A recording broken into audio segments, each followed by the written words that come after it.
Start video transmission. Hey, oh my gosh, I'm already at the Apple. Nah. I need to turn on the live. There we go.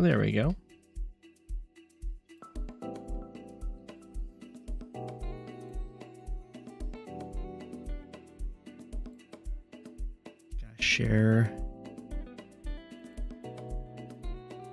Stream.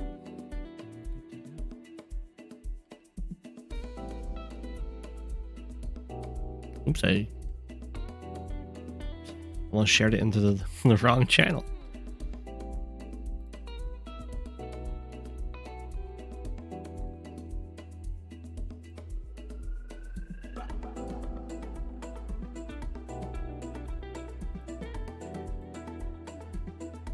Oh my gosh, Shadow, you are first.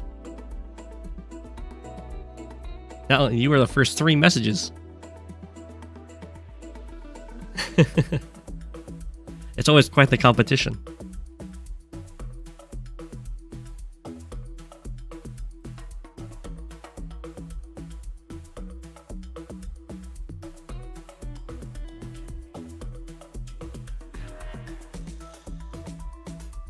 You're so excited for your replay. I know, there's only 2 new replays, so I can't imagine that we don't get to it.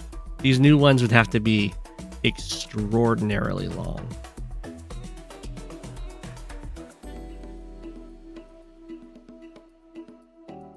You'll definitely be awake this time.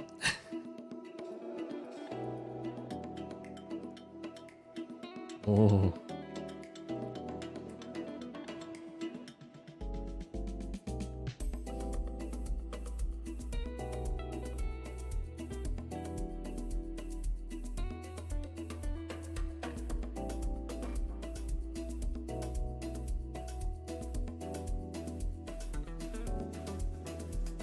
This is a hope Forlorn, yeah. This was a practice game between HyperHypa and Rock Golem. Rock Golem is teaching HyperHypa in this. So I was told to not judge Rock Golem too harshly because he's trying to like do moves that can be countered and stuff like that.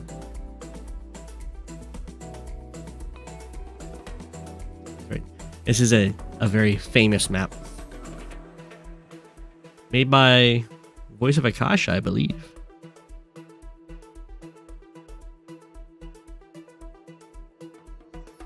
Your pipe runner was sniped? Oh no. Oh no.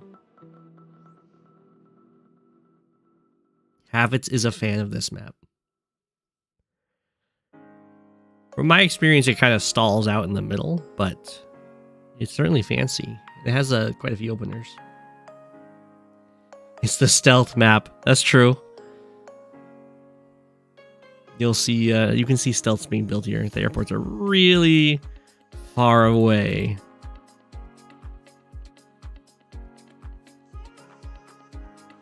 You also see quite a few artillery on this map, though. Especially when attacking over these mountains. I don't know if you played on this map, Inkagark, or not, but I can only imagine how many artillery you built. There's an Andy mirror and your piper got sniped. Wow. Was it a bomber?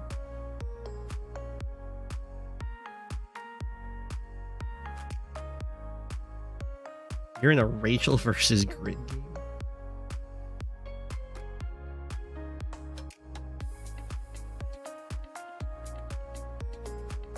Or the Rachel.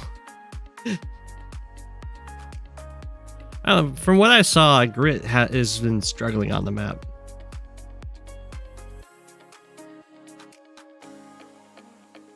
The pipe seams are just too vulnerable.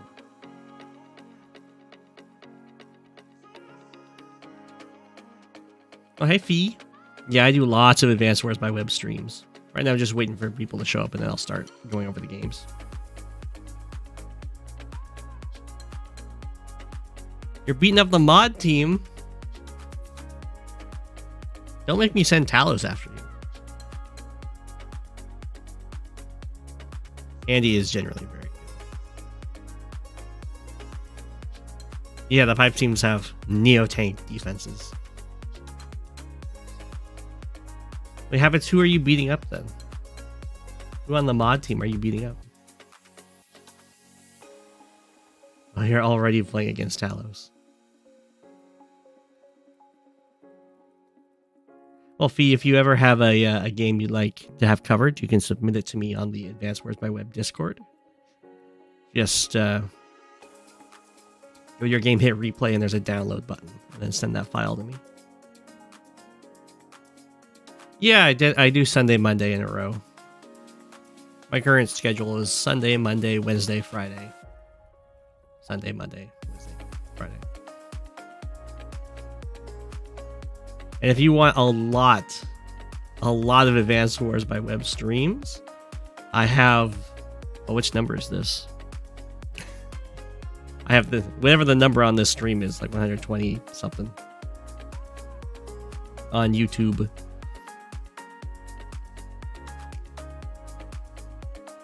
$127, my gosh. How time flies. This is a training game between Rock Golem and HyperHypa.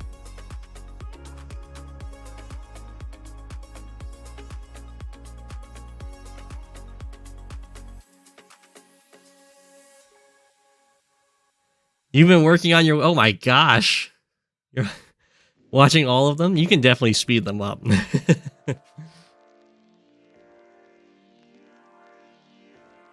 Reading as HyperHypa? Maybe, I guess. So I don't think HyperHypa is rated yet. I don't know if this is before entering Global League or what. That's true. And 20 once I hit 1,000 subs, I will earn ad revenue off of my videos. And I promise to reveal the birds that I own or live with, care for. There we go. Reveal the penguin. The penguin's right here in front of you. Let's go. And yeah, so this week it's going to be Wednesday. I'll be playing Dual Strike, and then Friday, Sunday will just be more replays. Yeah, birds are great. You'll hear some birds in the background, maybe. And I should be announcing the custom CO tournament this week. Fingers crossed.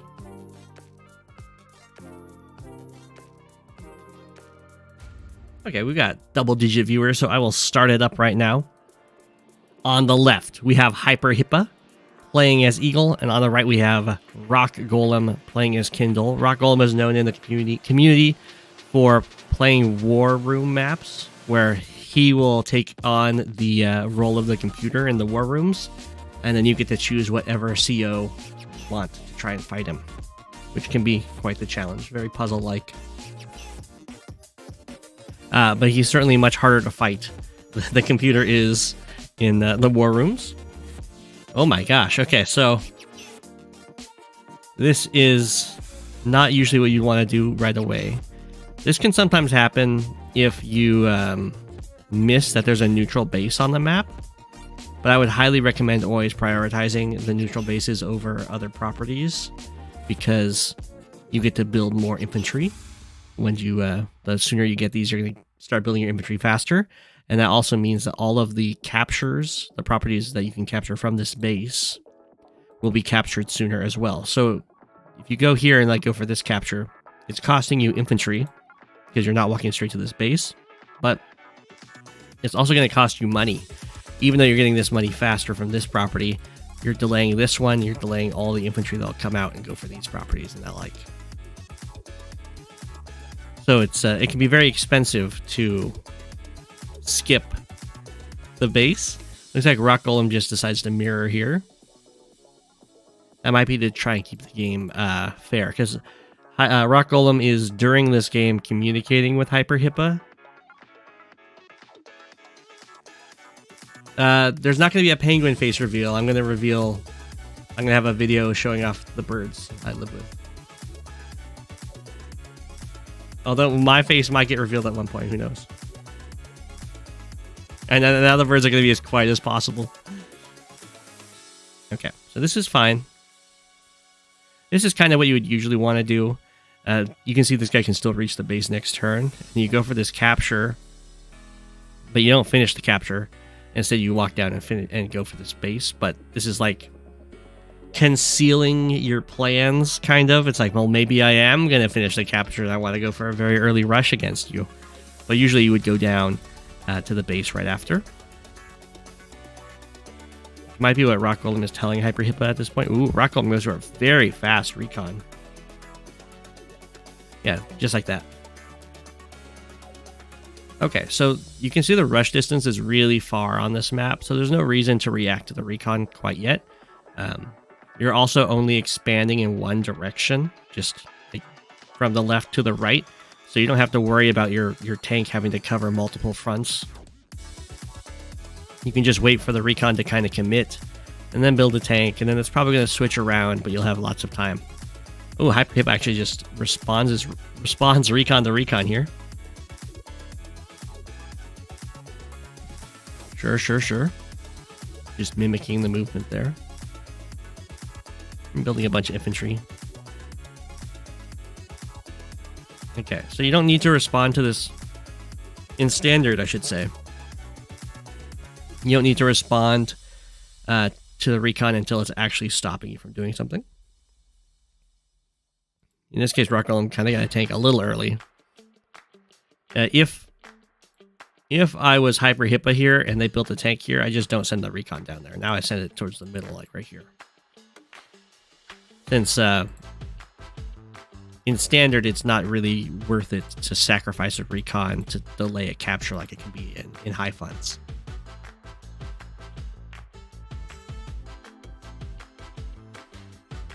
Okay, this is a good time to build a tank because this recon is very aggressively placed. So next turn, if there isn't a tank here, the capture that this infantry would want to go for right here will be contested by this recon. So now is the time to build this tank, and you're going to expect that the recon is going to switch away now. Kind of like this one should have done when this tank got built. It's just like, I'm going to stop you from only building infantry, put a little bit of pressure, and then hit you somewhere else where the tank can't stop me.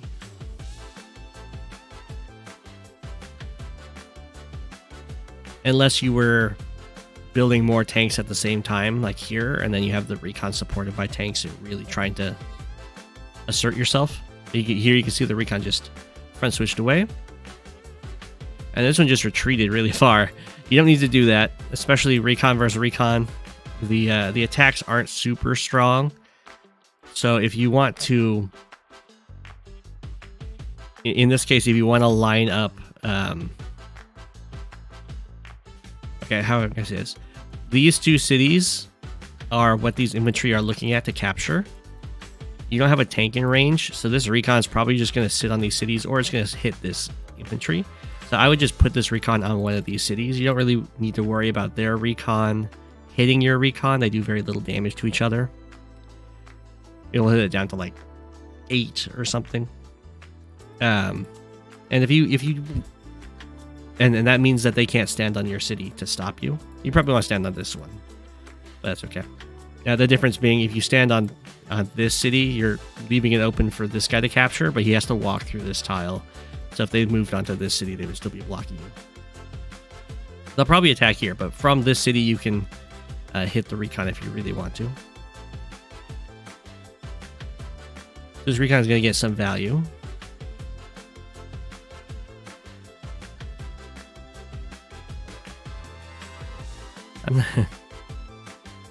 I mean, that's fine to hit that guy. Personally, I would probably go into this forest and hit this infantry. Just because it's going to be the harder infantry to reinforce. And you can actually just completely deny this capture. Okay. So I was saying that recon that's just, okay. I like it. Okay, that's a very fancy trap.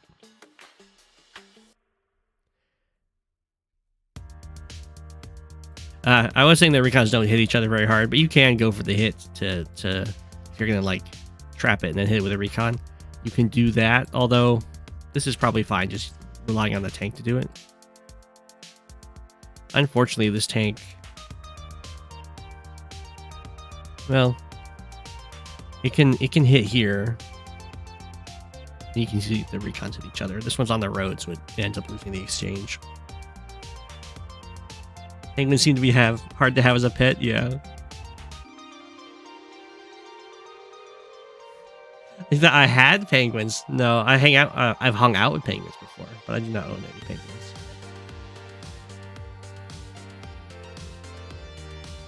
Remember to unsub when he gets the 980 subs so you can be sub number 1000. Please don't unsub and resub every day. That will send me so many emails.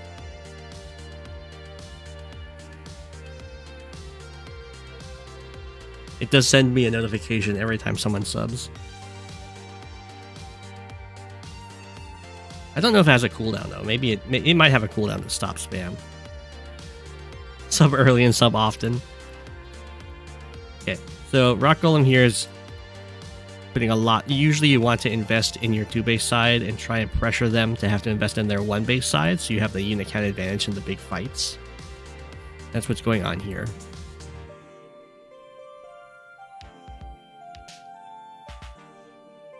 Okay. I kind of like it. Trapping units is very good and very fun. It's kind of scary to try and trap a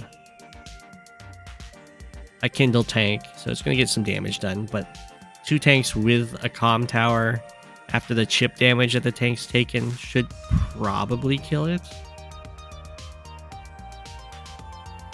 We'll see. But these kind of traps are very fun, and they're also very effective for getting cost-effective trades. In this case, Rock Golem just goes with the kill on the recon. So now they've traded recon for recon, but HyperHypa has taken some extra infantry losses there.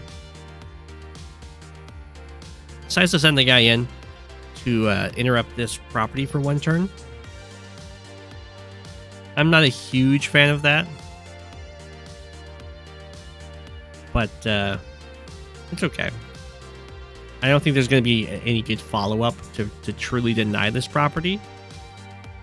So it's kind of giving up a blocker. Like that 3 health infantry could have been here, for instance. Should have been pretty nice, because then it gets in the way of the tank hitting. Although I don't think the tank would go in here.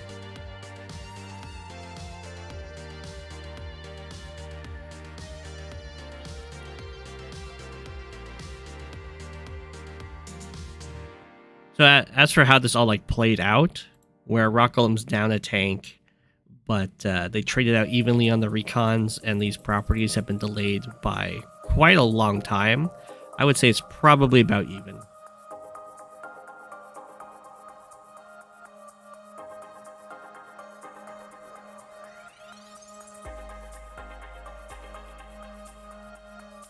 Okay, and then this one gets denied. This is happening within tank range, so this tank can be expected to be taken out with some artillery backup, which is pretty nice. We'll see how HyperHypa handles this though. We have kind of an infantry presence heading down towards this comm tower area. Rock Golem's got a little wall set up.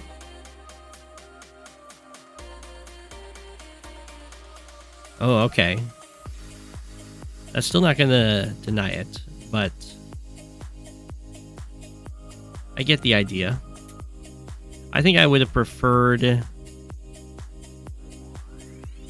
if the tanks came over here, killed this tank, and then the artillery went onto this city, covering them with a tank backup.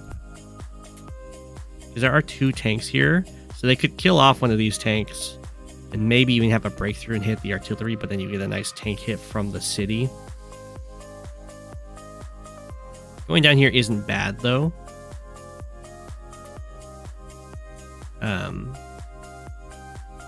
The artillery's in place to try and take care of anything that's trying to mess with this attack.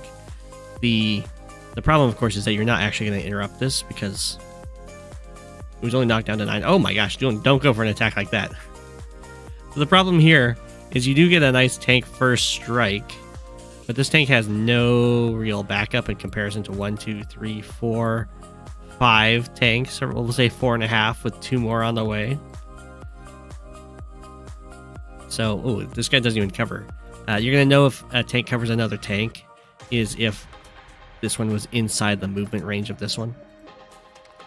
So the problem here is you're going to do 5 damage to a tank, and then maybe like 1 more on the retaliation, and then you're going to die, which will go against you both in unit count and the overall tank value that's lost.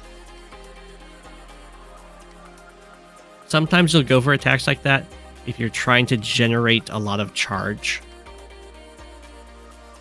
Didn't even get the chip damage back. And you can see how that is really painful. And now these infantry can go for a solid attack here. And this is another part of general tactics for Advanced Wars, is infantry can fight the infantry, and then if someone has to send a vehicle to hit one of these guys that are covered by a tank, you'll quickly, the person with the infantry majority is going to start winning very nicely, because the tank will hit an infantry, and then a tank gets to hit the tank in retaliation, and you just like start winning the fight in a very big way.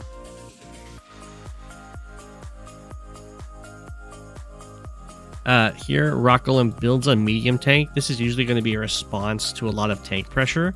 In this case, it's like 2 tanks and artillery. So I think the medium tank is probably too much of an investment to hold this off, but it's not like it's bad.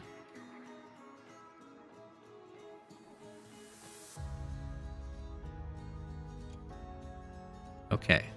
HyperHypa starts retreating. Decides to sacrifice an infantry to delay this capture. Usually I would recommend only sacrificing infantry to delay captures if you have really good follow-up that will deny the city, or you can like deny the city. And that's usually going to require that the infantry that's capturing is alone. Where in this case, this guy has a lot of backup, so you'll only delay the city for a single turn and lose an entire unit for it. It's only like a 3 health infantry, but a 3 health infantry gets in the way just as well as any other infantry.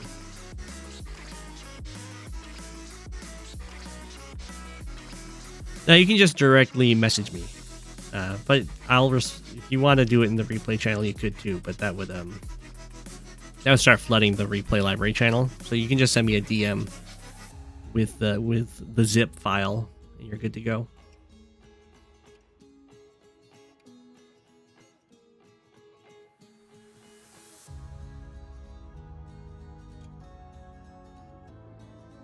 Okay, I'm not quite sure what's going on here. So usually when you have an attack like this, you want to go the unit that takes the least amount of damage back first.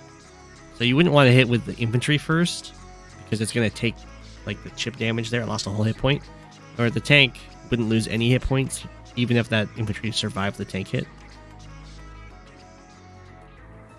And that's also true for when you're doing like battlecopter and tank versus tank. You have the battlecopter hit first because it's going to take less damage on the retaliation. All right, anti-air in response to battlecopter, it makes sense. Here, oh, I see. It might have been trying to get some charge value there. So here, you're going to see this infantry is going to make a really bad attack. Actually managed to take a whole hit point off the tank, which is nice. But then takes a ton of damage. But that builds up charge for Rock Golem here, who can then use Urban Blight, which will delay this capture, as well as hit this copter, artillery, tank, some infantry. It's pretty decent.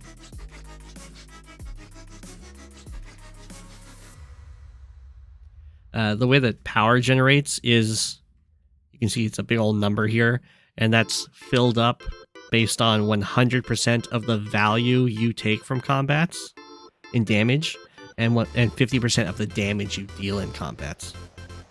So like this infantry did 1 health off of this tank, 10% out of 7,000. So HyperHypa got 700 charge off of that damage to the tank, and then Rock Golem got 350. But then Rock Golem also lost 6 health off of his infantry, which is 600 value. So Rock Golem got 600 of that, while HyperHypa got 300. It's just a direct combat losses in to charge value, which means that you usually gain more charge on your opponent's turn because they're first striking your units, while gaining less charge on your own turn, unless you're doing like sacrificial attacks, kind of like that one. The most classic sacrificial attack you will see is Battlecopter into anti-air, because before any of these powers are used, each of these bars is worth 9,000 in value, and the Battlecopter is 9,000 in cost, and it will die when it attacks this anti-air. So it's like the easiest unit to use to give yourself a power. But whenever a power is used, the cost of the next power goes up by 20%, so the bars will no longer be worth 9,000 each.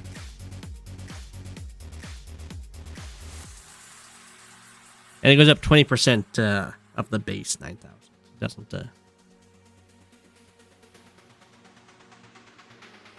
Yeah.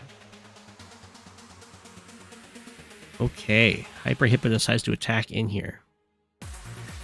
So a tank is not going to one-shot an infantry on the road as Eagle here, but you can break through here if you want to. What you would do is you'd send this 3 health infantry in, and it would chip this guy down, and then the tank would be able to break through. Or you could use the anti-air. The anti-air can one-shot.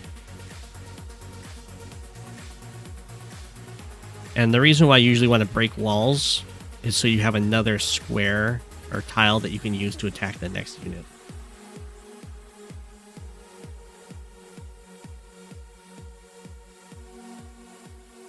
That is true. It does max out after 10 power uses. 10 power uses. It doesn't keep adding up forever in the cost of your power.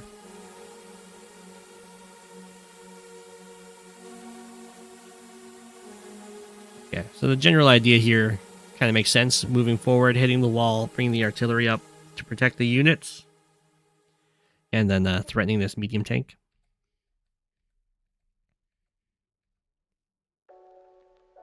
And this anti-air looks pretty safe because there's no follow-up to the medium tank breaking through to like hit this artillery, this anti-air, and then having all the like Battlecopter swarm over you. Ooh, Rock Golem's doing a front switch here through the middle to try and get like a flanking attack.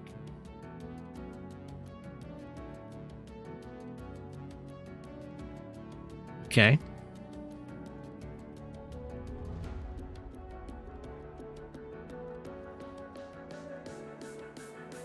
Definitely wouldn't recommend doing this in a game, but it's kind of looking like a teaching moment maybe, where it's showing how to like break through a wall to hit this copter, the anti-air, like so, and then like the 8 health tank is going to block in the medium tank.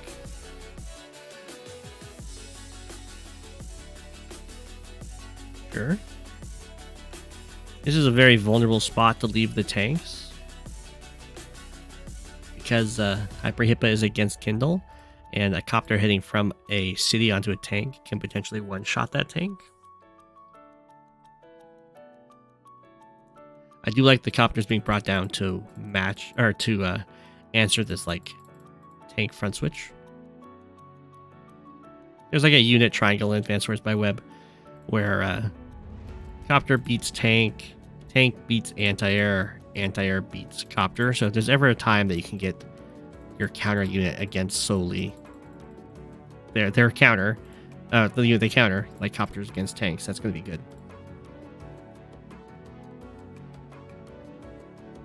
Okay, medium tank decides to kill this tank, and then we do have this attack from the city. It didn't one-shot. Oh, it needs Urban Blight to one-shot.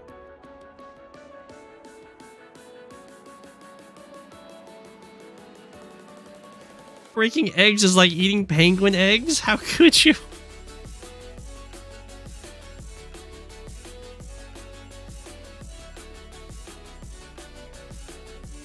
What a horrible thing to say.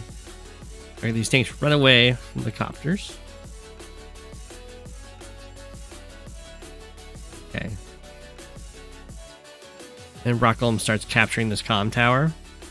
Could have walled it off with some tanks and forced HyperHypa to really overextend to stop it, but in this case it's kind of leaving these two sides open, so an infantry, there's currently only one infantry can delay this capture. Artillery gets a nice shot on this tank. At this point I would just use 2 tanks, or maybe even 3 tanks if you have to just kill the medium tank off.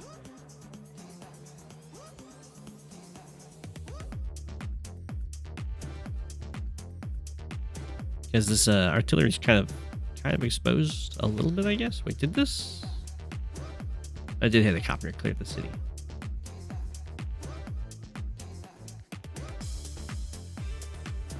Okay, I understand the idea here is to use this tank to block off this tank's access to this anti-air, which is pretty fancy.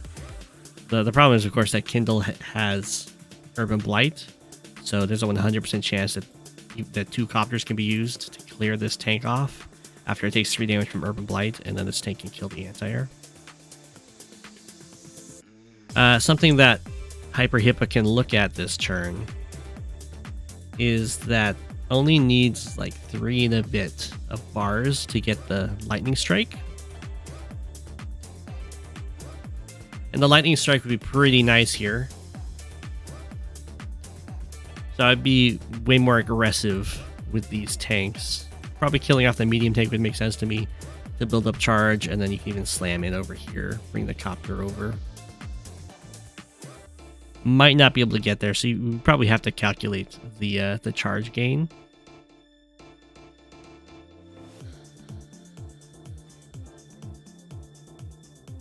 It might require too many like negative hits.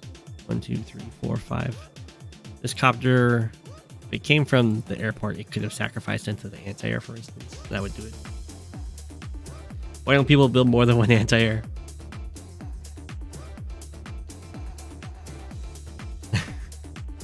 Can't fight over every penguin.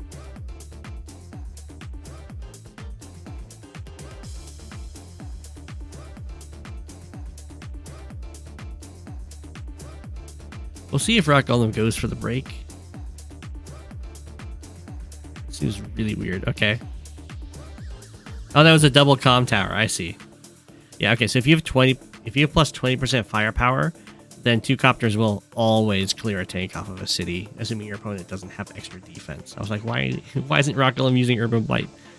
But that'd be why. Didn't need it, although it would have guaranteed the kill on the anti-air. It looks like Golem is trying to get a high society or not. Okay. Guess not. Goes for the Urban Blight, and I imagine this tank is going to come in here and hit this artillery. Ow.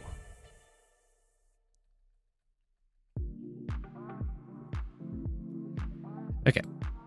Now you can see HyperHypa didn't have another anti-air on the way. Every time you put your anti-air that you have protecting your front in danger like that, you should really build one immediately. You got your hopes up for a high society. There might be one. But we do have a lightning strike this turn that's available.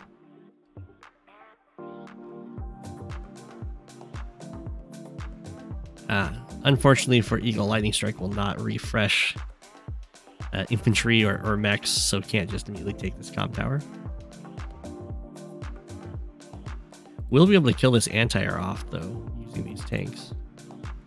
And these copters should be able to come in and beat up these other copters pretty nicely. Besides to ignore the anti-air, I guess that's fine. Let's try and swarm in over here. Another medium tank to defend this front. It's going to be a solid defense unit because it's just tanks and infantry and one anti-air over here, so nothing can really deal with these medium tanks.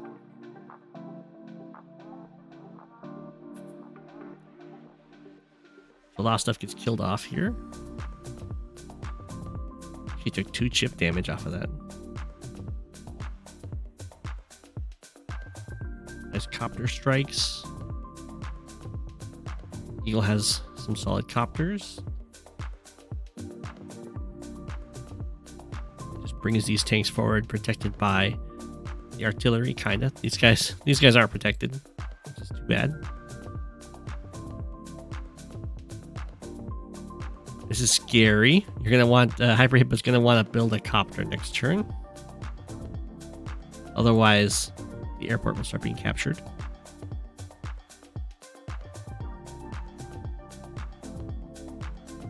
Not quite sure why that copter got sacrificed. I guess it was just for building charge. For another Urban Blight, delaying the comm tower capture as well as getting some very nice damage. If only Rock Golem had a missile to lock down the airport. Yeah, it would just take a little while to get there. Well, these tanks are not actually covering anything back here. It's just infantry. So yeah, the anti-air can disrupt this entire capture chain. Anti-airs are, of course, also very good at fighting infantry.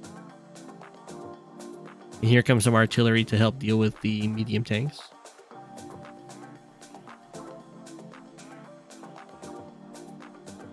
HyperHypa sadly only has this 8 health and 2 health copter left to be the ones battling these copters off, so I wouldn't join these though. Joining might seem tempting to get this back up to a full health copter, but a full health, like an 8 health copter and a full health copter, are usually going to take it out the same kind of way. Where this 2 health copter still can be used. Like this 4 health tank can hit this 4 health tank, and the 2 health copter can finish it off.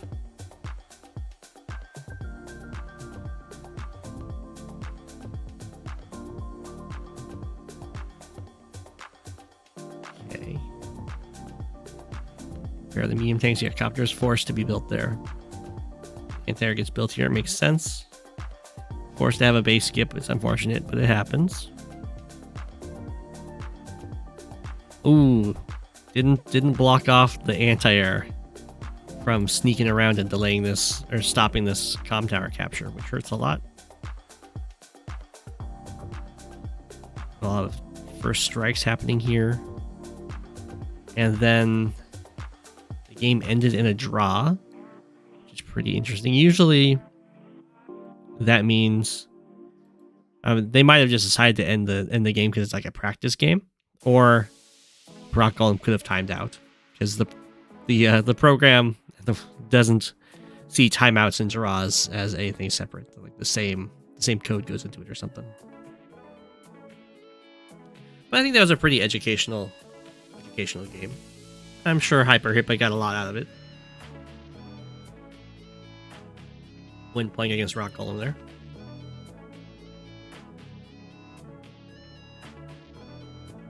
Yeah.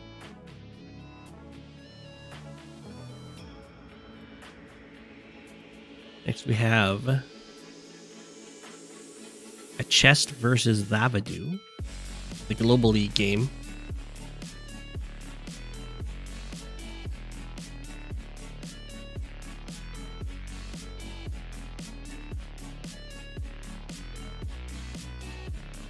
Who reads this?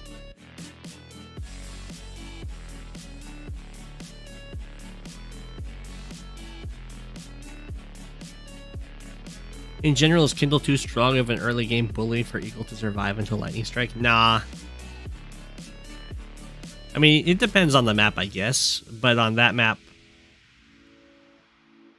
that Eagle would usually win.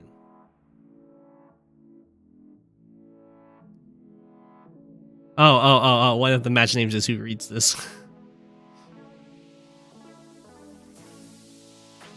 Horrible opening on your end if you remember correctly. Oh my.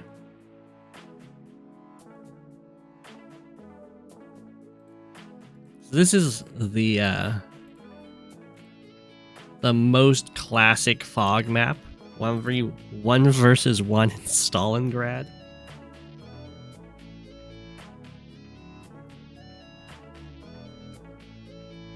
I think I break down this map in one of my first videos. Me fighting Sonya the Superior. Okay, this is indeed a bad opening. Well, it's not that bad. Now it's bad. What? So I've done airport first, but usually I send this guy back for the airport rather than delaying this base. Well, it's not like I'm against going for this airport over this base, but I am against the follow-up being going for this capture rather than going for this base. I think that's probably a big mistake.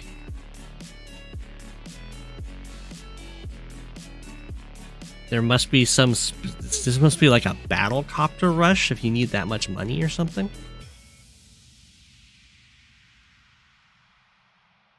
Jess is going to go for a very aggressive recon opener.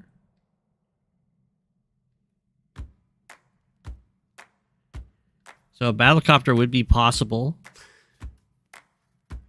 with a double base skip.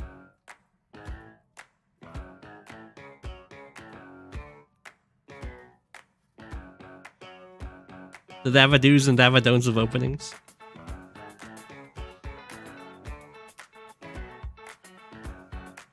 It is a transfer copter opening. You can see that Thavidu has spare cash here. Did not need this city right away. Could have gone for the base faster. And have been totally fine. Copter straight into recon. It's not that bad. The worst case for the T-copter is when your opponent opens battlecopter first, and then your transport copter drops off an infantry on the front lines and immediately dies.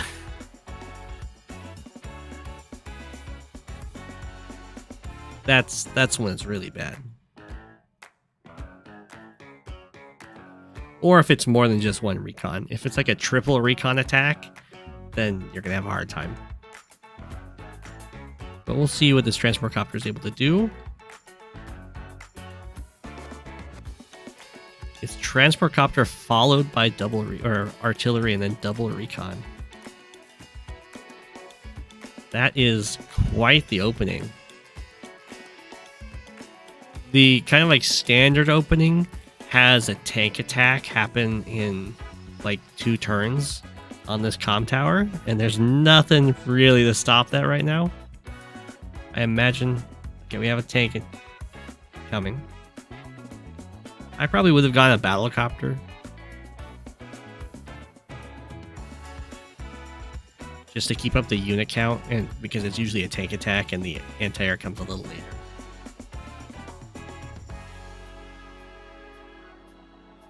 I would love it if Koal had a... Ideally, I'd have Koal balanced to give the damage buff for like 0 and below defense stars, assuming they eventually add negative one day. Yeah, Koal only gets buffed on roads, specifically roads.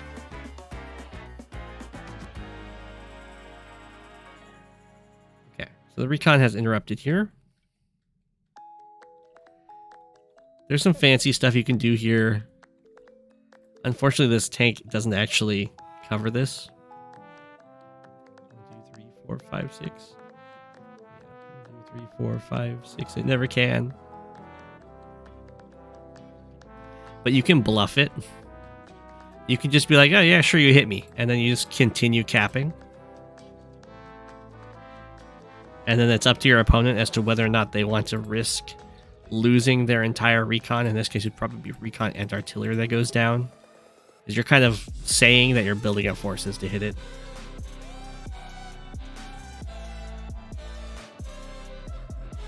I know, map makers and their aesthetic desires to ruin Koal. I agree. I agree.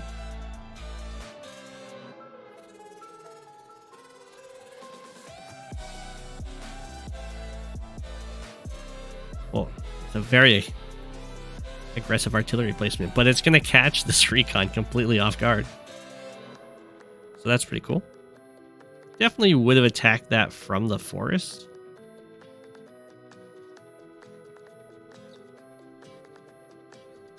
But that's okay.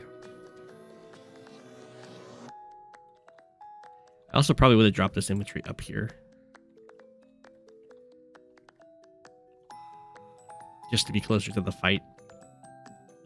And occupy more of this space.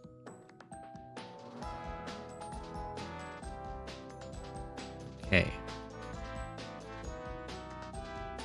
So it looks like Thavidu has decided, like, I'm probably going to get this. I don't need to send more forces up here. Time to just go straight to the right.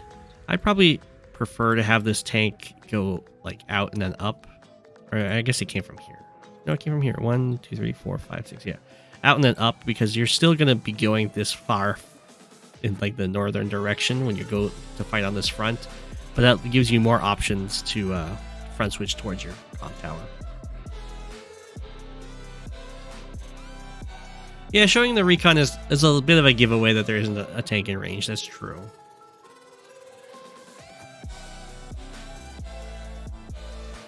It makes it harder to bluff that, yeah.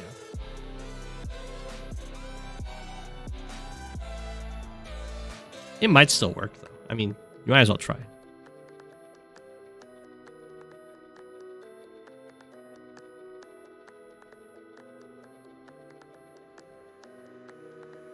Ow. It's not the end of the world, though. You can always just have your artillery go back and heal and then cover it up with your other units.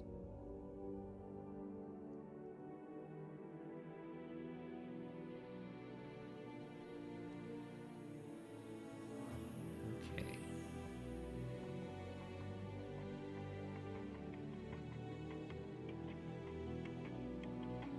Go back for the nice infantry here. Artillery just decides to go into the forest. I would probably go for the city just to heal my artillery.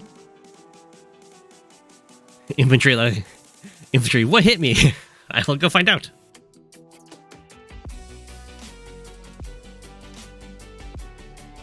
Could have gone in for this artillery hit. It would have been pretty gutsy.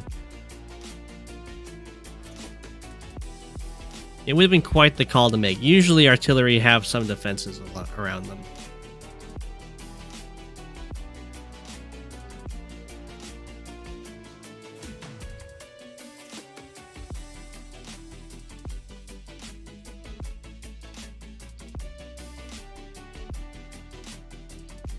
Okay. It's now back to being hidden in the forest, keeping the comm tower locked. Recon gets taken out.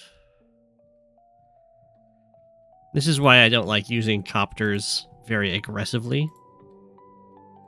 It's like the most exposed unit, and there's usually going to be an anti-air with the force.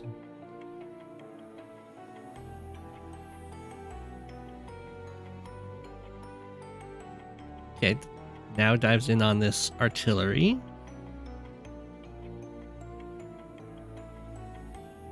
We'll see if Thavidu decides to go for the kill on the copter. It is a bit daring, since the tank can't reach the other tanks. Well, okay, well, if you're going for the comm tower capture, then for sure you're going to hit the copter. I'm not sure why this tank went up here. It's very much needed to the right here, because there's going to be a big old fight around this anti-air.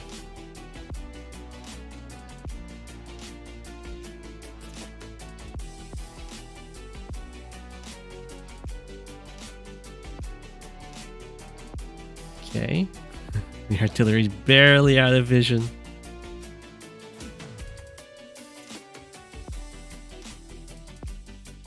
More is the recon's invested to delay this comm tower. This is looking kind of sketchy. There goes the anti-air. Thavidu does have another one on the way though, which is good. I mean, this is looking less sketchy. There's enough stuff walling off, so you can't just have 2 tanks kill this tank and another recon take out the artillery.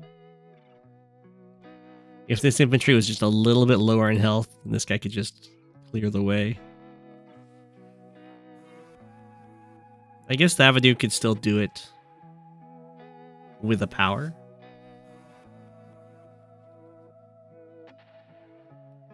Okay, let's see how it plays out. Positive exchanges. I'm guessing the copter's coming up for the mech then, because this is like not lined up very well to pick up the infantry. The tank just decides to go back and heal.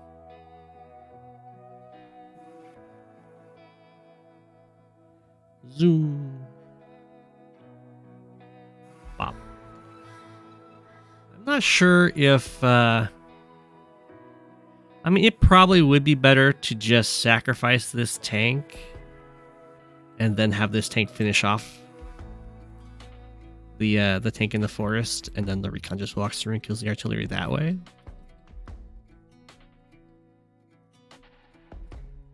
I guess it's fine either way, though.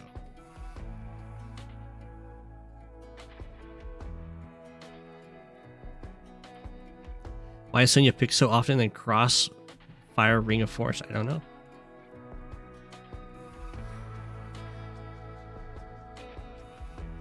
Couldn't the T-Copter not move all the way and then boost the infantry, then move to get the mech on the second turn? Yes, that is true. That would have been some optimal transport usage. You'd put it here instead, so the next turn it boosts a single tile and then it goes to pick up the mech.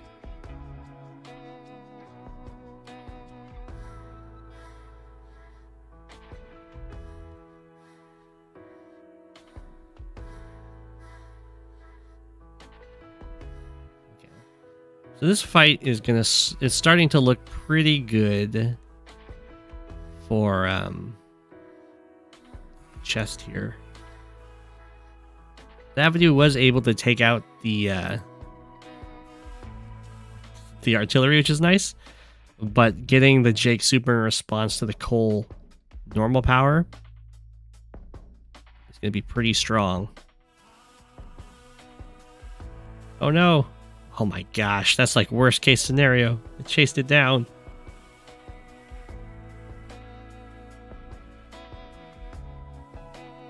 Okay, this is starting to hurt quite a bit. So, achesst has a very strong lead in this fight over here. But it's looking like the Thavidu is actually going to be able to get some compensation on the other side of the map. And if it comes down to swapping these comm towers, that's going to be basically a win for Thavidu, because Thavidu never even got this comm tower. So Thavidu will just be getting a comm tower from nothing.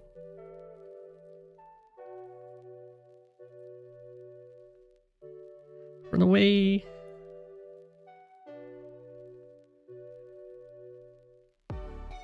We'll see, though. It's like the anti-air needs to hit its mark, and then the medium tank will have no counters over here. It'll be a pretty scary attack. If these guys move forward right now to like try and support this 5 health tank, or like a desperate attempt to save this city, then achesst could lose the comm tower and a lot of these contested properties over here. And it will really just be like a trade of corners. Okay, got the Neo tank. Okay, so this does stick around to hit that. Looks like a chest is diving in here. We'll see if the copter follows, because that's going to be a deciding factor. Okay, okay. It is technically in range of the anti-air, but it's out of vision.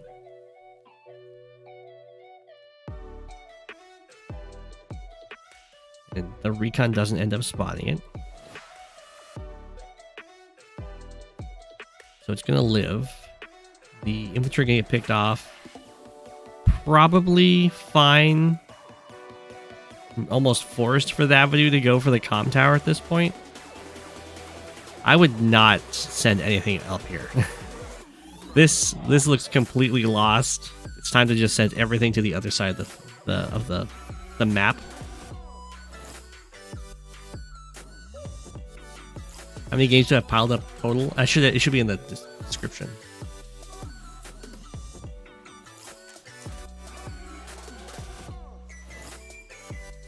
Bomber makes a lot of sense because you do see the Neo tank.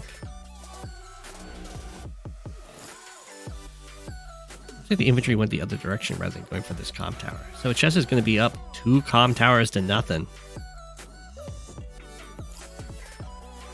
Oh, never mind. This actually got hurt. So not quite yet.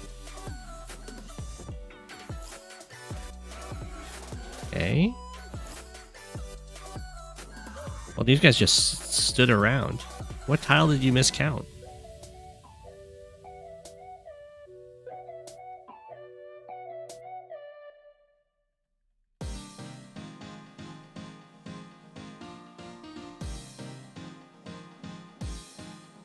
Or did you miscount the anti-air's reach to this copter? Gotcha, gotcha. Especially against Koal, you'd have to be extra far back. The movement CO. So Thavidu is determined to not give up this comm tower. Which I think is going to end up costing him. Or at least wait one more turn for the bomber to be in range. I guess with the power it's fine. If like this Neo tank comes out and hits this tank, the bomber can always pop its power to kill off the Neo tank. So okay, maybe it's fine.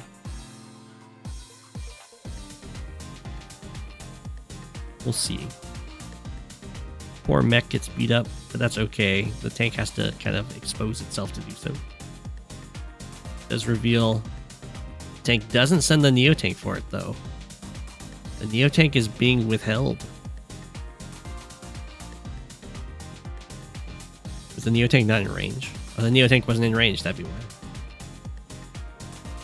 The Neo tank is scared of the bomber. It's waiting for juicy target. Ooh, we have a fighter from a chest. That is quite the call out.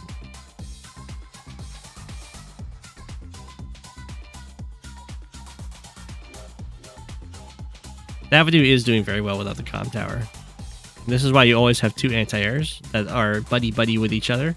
In this case, a chest will be okay because this anti-air is going to get a movement boost with the super.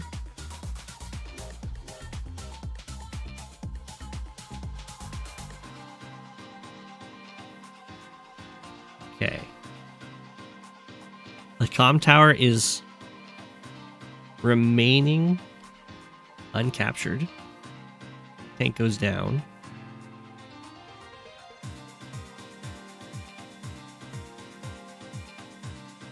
Thavidu is diving on in here, sees the fighter, and sees that it doesn't have the range on the bomber, which is probably going to give Thavidu a false sense of security. Not that there's anything Thavidu can do. Actually, that's not true. It would be gutsy, but could send this 5 health tank up here to try and spot for an anti-air, and then would be able to hit it even from the road.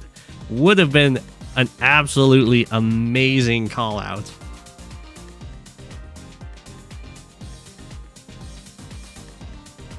Especially when you have a target over here.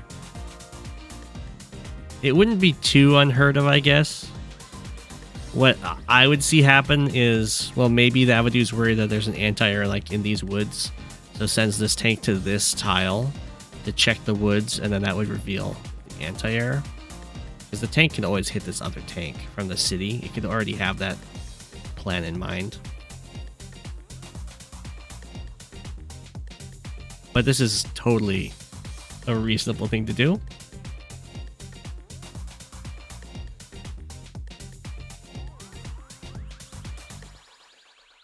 I am actually kind of surprised that the tank didn't hit the tank from the city like this.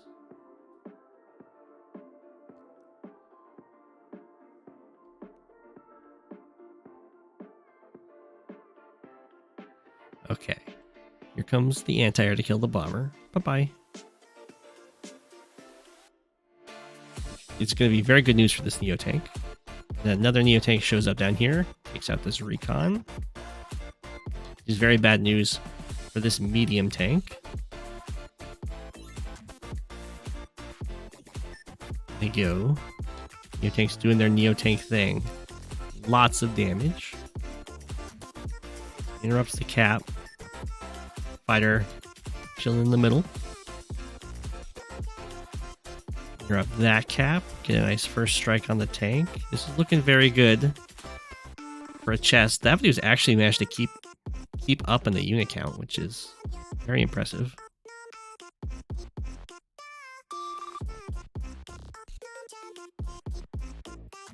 And unfortunately, oh, this is like a rough spot. Okay. So this guy would be able to interrupt this capture, but of course it's being blocked off by its own infantry. So a vehicle will have to be used to stop the comm tower capture.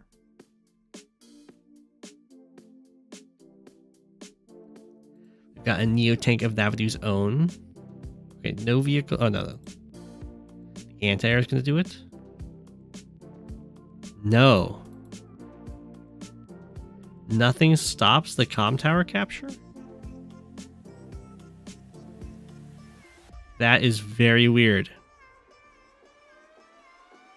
Well, chest gets both comm towers now.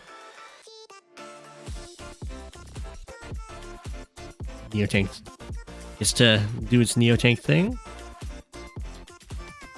So, see, they're so strong.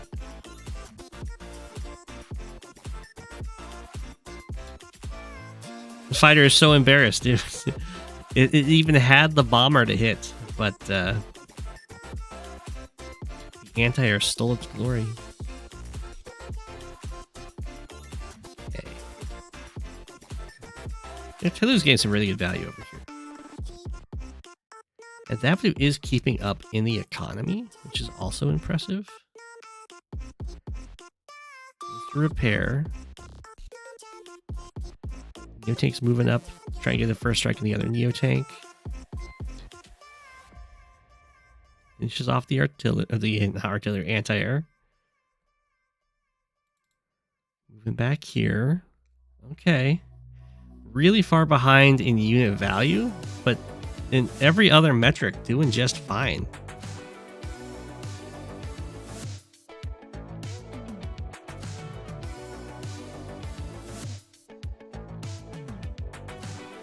The Neo tanks have just been doing really good damage against other vehicles, I guess. But in like the infantry fights, Thavidu has been doing work. Okay. Takes out, Neo tank gets another kill. It is in range of the 8 health artillery, so it'll take like damage maybe. And Thavidu does have, it might die, I guess, because Thavidu does have the super, and it will be a 9 health medium tank to attack from the road. Back it up. Another Neo tank. Comes the Thavidu super. It'll be very nice for these recons to get vision.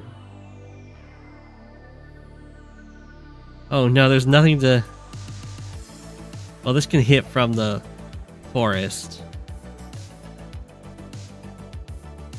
There's nothing in range to get rid of this tank on the road, so we won't have the super Koal strike from road onto Neo tank there. Knocked down to 8. Doesn't hit from the road? You've got the Koal super. Definitely hit from the road. Things are going pretty well.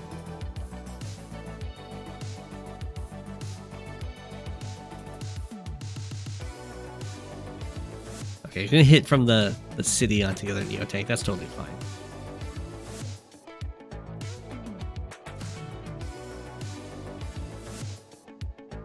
Five, 8.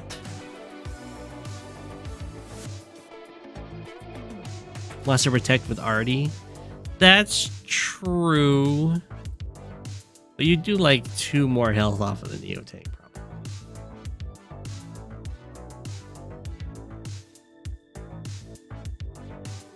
But it is true that this protects with the artillery.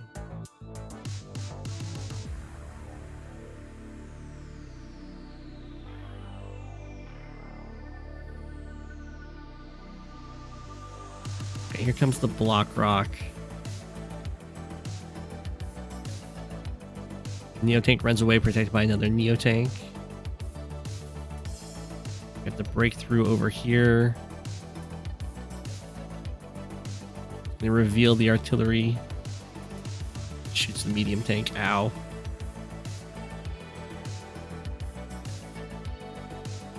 That's looking very bad.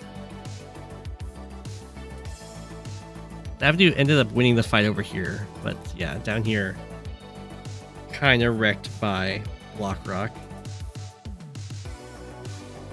That was a really interesting game. I think the opening could use a little bit of refining from Thavidu here. And it definitely hurt because it meant that Thavidu never got this comm tower. I wasn't able to get this one either.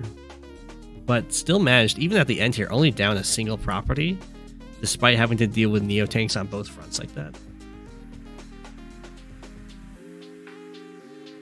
The early artillery ended up paying dividends. It got so many shots off. I think that Thavidu could have swapped over to the right. A chess strategy of the early recon with the artillery in the woods here, I don't think I've ever seen it pay out so well. We kind of saw what happened to the artillery, and that's usually what happens. Is that if you are just going for like a single recon artillery to lock down the comm tower, eventually you're just going to get overwhelmed and lose it. But achesst was able to completely deny the comm tower the whole game and then take it. And we got to see how good these Neo tanks were. They were just one-shotting everything left, right, and center.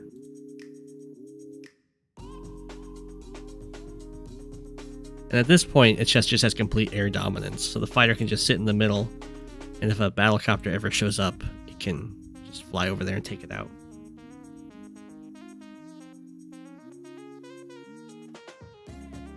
That was quite the Stalingrad game. I would say that achesst has a very standard opening, like Day 3 recon trying to harass the comm tower. Usually it's followed up by tanks. In this case, it's followed up by an artillery. And it was absolutely devastating against Thavidu's. Well played, well played.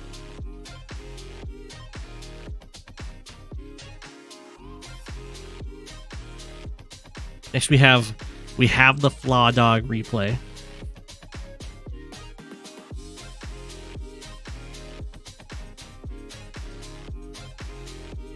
It happened. Flawdog's awake.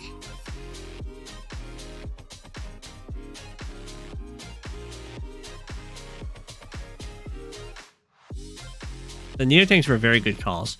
I wouldn't say you were lucky with the recon artillery comm tower denial. It just worked a lot better than you would normally expect it to. You would usually follow the artillery up with tanks to protect it.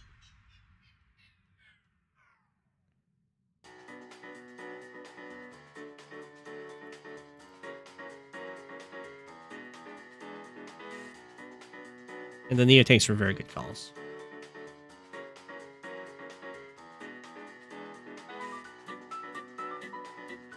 Yeah, this is a tournament map.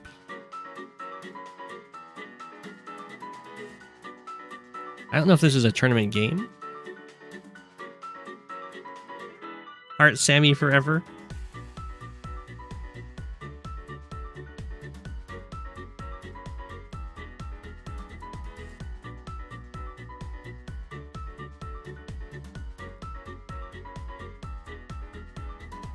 Oh, it's totally fine. It's a tournament game. Yeah. I cover lots of tournament games.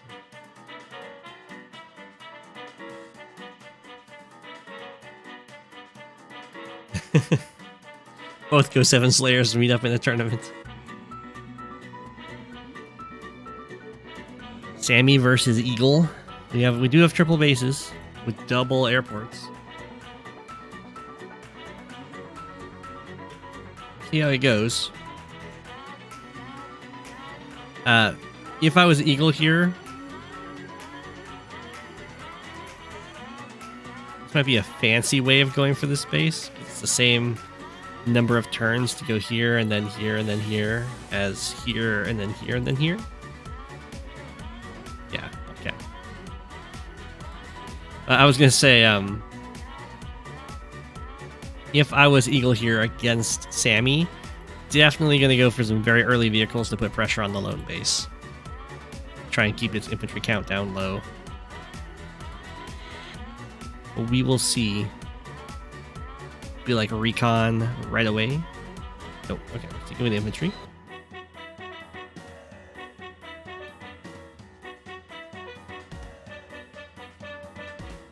It psyched you out so bad. Wish you off the APC opening you planned out. Oh, you were worried about the extra money.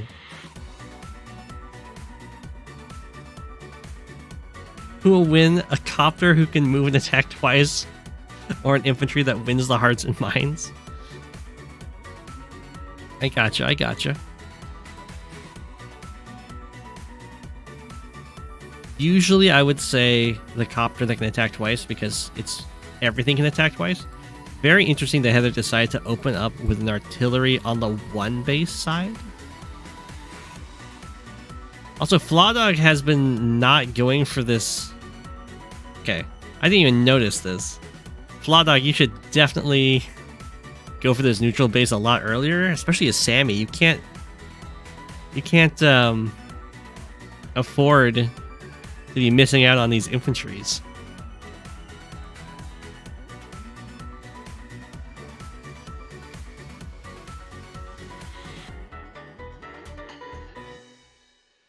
Because, I mean, Sami's whole thing is that the infantry are a lot better, and this is already going to start falling really far behind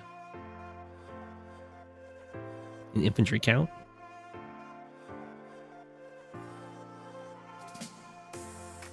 I see we have a very fast battlecopter.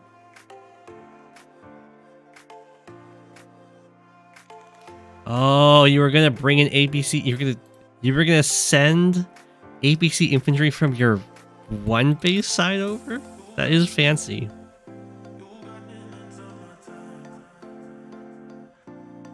Okay, Heather has the double comm towers on lock very early. Does shoot an infantry here. It lives at 1 health, which is what Sami wants, because a 1 health infantry with super can still capture stuff. Very early copter by Sami. Not sure what it's going to be able to do against the anti-air buy.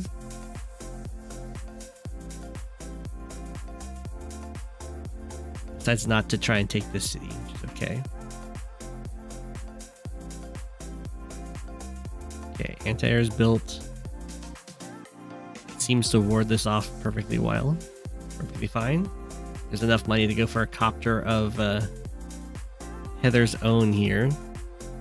Decides to not go for it though. Just tank infantry. This is just going to be the vehicles on the 2 base side trying to put pressure on the 1 base side, maybe. The copter's on the run.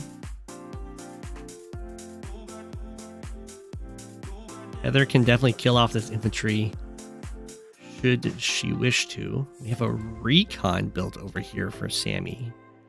Got a transport copter coming out. Does go for the kill here. Moves the artillery back to try and lock this city down. Bring some more vehicles over. And no copters built at all. Now we have an artillery coming out. Okay. This is a pretty good amount of pressure on this comm tower, but it's very hard to take it. Oh, I see.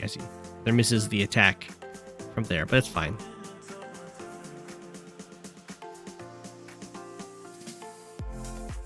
It's not like the anti-air would really want to keep chasing this copter over here. You can just build an eagle copter to fight off the copter on this side, and then just go back and heal. With the anti-air, no worries. I would definitely go back and heal on the city rather than just chill over here. Okay, starting a tank fight here while fighting the Sami tanks on the comm tower. But is, I guess, double comm tower versus single Sami comm tower. Another anti-air over here is covering the comm tower to stop Sami from going for something very sneaky.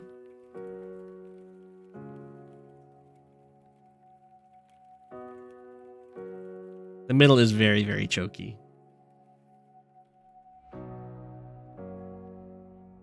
Okay. Got the mechs over here to help support this fight. Still no copters from Heather.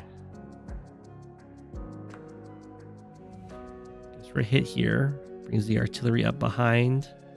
There's a little wall. Starts repairing this anti-air. I like it. Has the tank behind the injured tank, which is fine. I would usually try and defend my injured tanks, or I would just put the injured tank on the city and then bring the full health tank over here. Okay, now we have the copter coming out. Ooh, the mech just... Oh, mech with double comm tower is able to one-shot that. I would have to have... I would have had to have damage calc that out. I would not have thought the mech could get the one-shot there. Sneaky with the double comm tower. It was 97 to 106.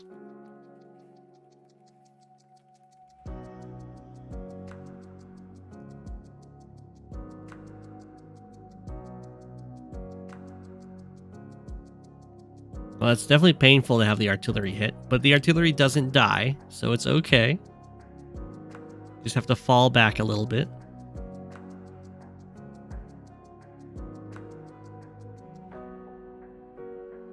It's kind of a scary approach over here. There's definitely some Sami mechs in play. Artillery moves forward. Or anti-air moves forward, and then the artillery moves forward. Have a tank versus tank. Okay, this is looking pretty decent. I mean, the worst that's going to happen is a tank and a mech strike. There could definitely be a sacrifice done here to break through and then maybe kill the artillery. But the fight is still happening on the 2-base side, so Heather should be fine with that. Does go for this capture. Copter's brought into this fight. Flawdog does have the normal power almost ready, and there is a nice mech on anti-air strike here, which I imagine we're about to see. He's actually able to break through there very nicely.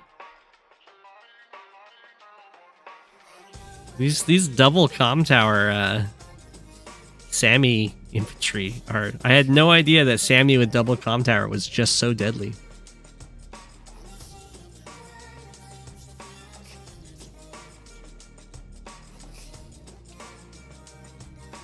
And then mech...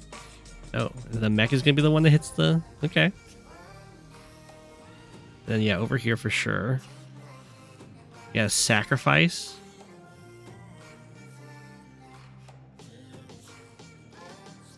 Oh, look at how fancy. And the anti-air can hit from the city. I assume you move planners that out. That was very fancy.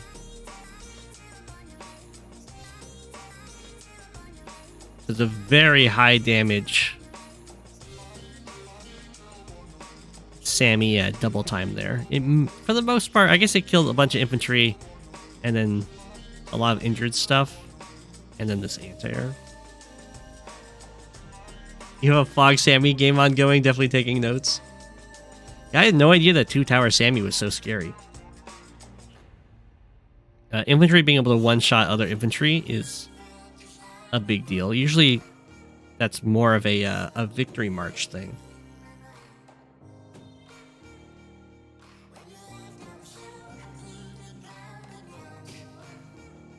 Okay.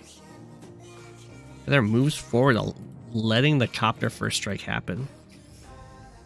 He is out of range of both anti-airs. Does kill off infantry. Oh my gosh. Tank. I am amazed that that tank survived.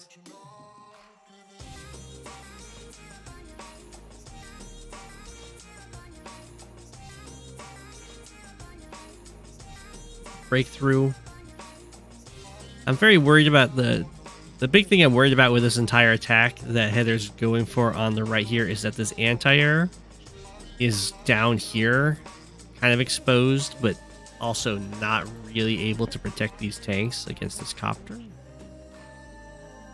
But I guess it's okay as long as an anti-air gets built here next turn because, or this turn, because Heather will have the lightning strike on the following turn. It gets built over here. 1, 2, 3, 4, 5, 6. So that doesn't quite reach. I guess there is this copter over here. So it's trying to shield against this other copter. I guess anti-air would be the buy. Because yeah, this is gonna get taken out for sure. Ooh. 1, 2, 3, 4, 5, 6. 1, 2, 3, 4, 5, 6. So that still would have covered with lightning strike.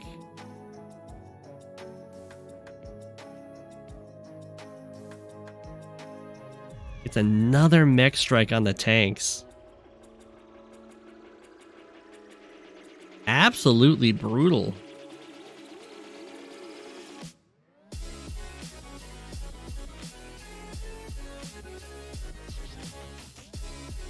Okay. Without double time, it looks like infantry can't just one-shot infantry right now.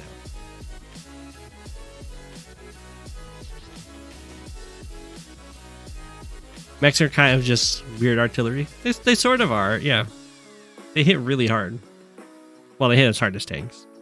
But Sami ones hit very, very hard. Okay. The anti-air gets to break through here. 1, 2, 3, 4, 5, 6. 1, 2, 3, 4, 5, 6. Sadly, can't just build something and then hit this anti-air this turn. Oh my gosh. The tank stands tall.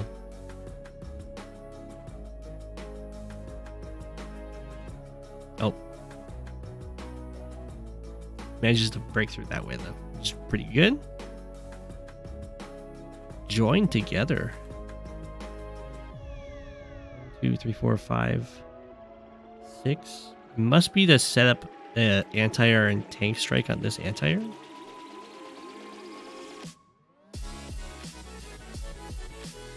Oh. Join together to get 22k. Is this a bomber buy? That would be probably not worth it. Okay, we're going Tank, anti-air. Sure.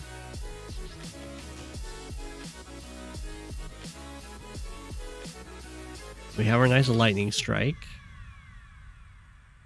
Oh, this just goes for the repairs rather than diving in on this anti-air. Kills off the transport copter there. Get some good hits on these tanks. Brings the anti-air over to cover all of this. Doesn't... Well, it does... I guess it does technically cover all of it. And we just retreat over here. I think probably... actually, definitely could have gone anti-air copter over here to kill this copter. 1, 2, 3, 4, 5, 6. 4, 5, 6. Yeah, this guy doesn't reach. And there isn't any good follow-up for Sami at this point. The double time doesn't even let this mech interact. So I think that was probably the better play than retreating. But that was a very nice comeback on Heather's turn there. You suggest following the Eagle super with infantry? Yeah. You're thinking instead of building another tank, you go like I guess you build a recon instead of a tank. Yeah. I agree with that.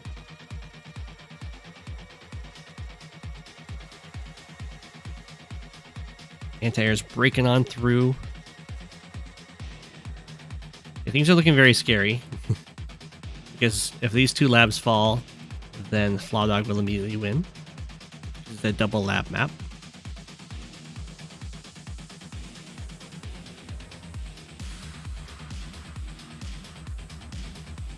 Very fancy. Kind of. This can still reach. I mean, this one health tank can just die. It's not like anything really wants to hit the medium tank, but we have double copters built down here for Flawdog.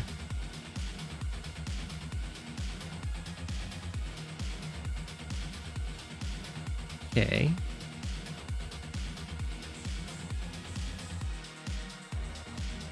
Just very scary. Now Heather has to stop this tile from dying, otherwise the copter can kill the tank and then the medium tank can hit the anti-air.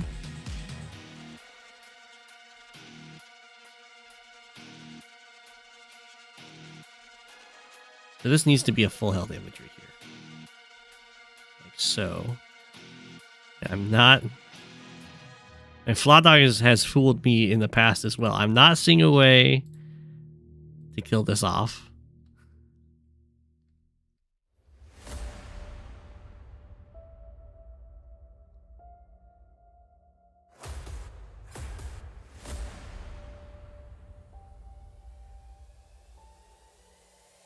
Oh, yeah. The super. Yeah. Like I said. So Flawdog did build the... You build the two copters fully anticipating to sacrifice them. There you go.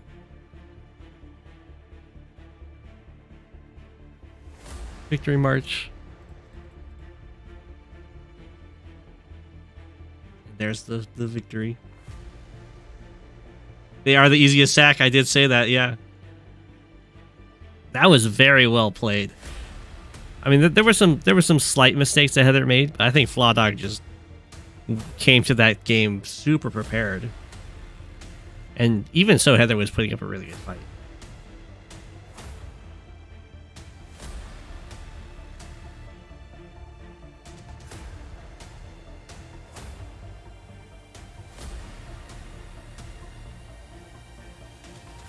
Then bam bam.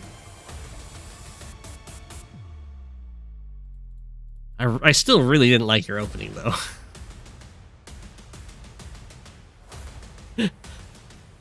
But very well played. I'm trying to think if Heather actually had a way of stopping these from getting captured. At this point. I don't think so.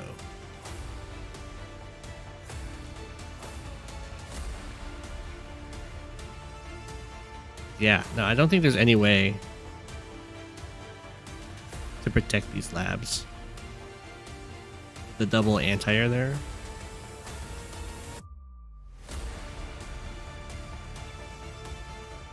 Yeah.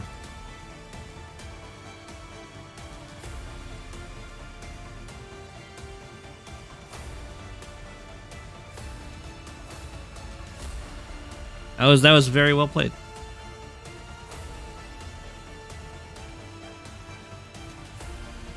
I don't think my play of attacking in to kill this anti-air really would have helped either.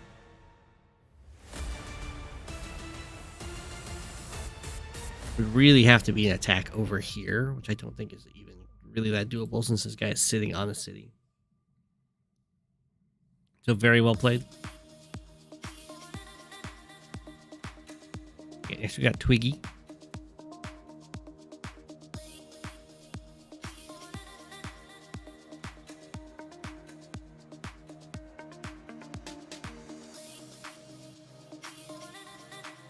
It's a tiny map. It says zooming in, it's all about zooming out.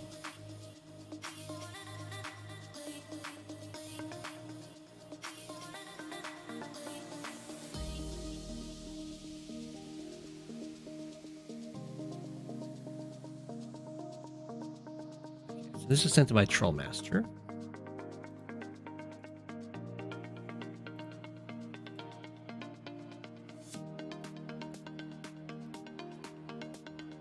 Right, okay.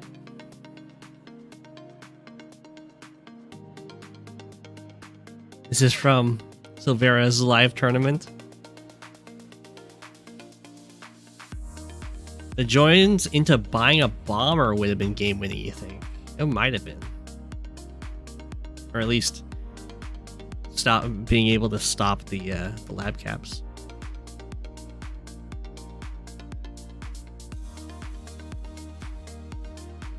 Okay, this is a very tiny map that looks very similar to another map.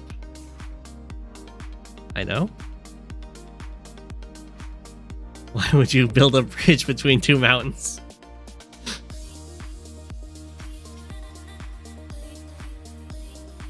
For tourism. Of course. Take some water.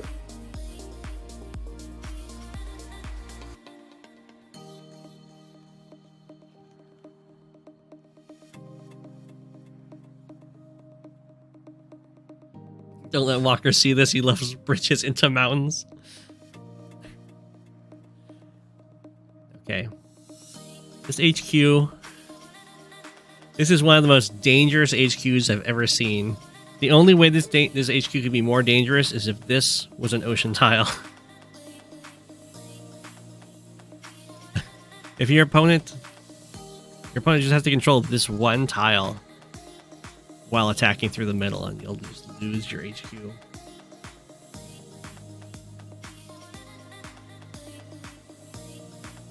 We have Eagle versus Olaf. I'm surprised no one's Sami here.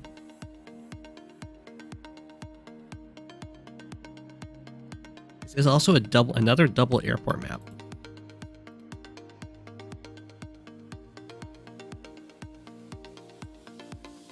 Let's see how this goes.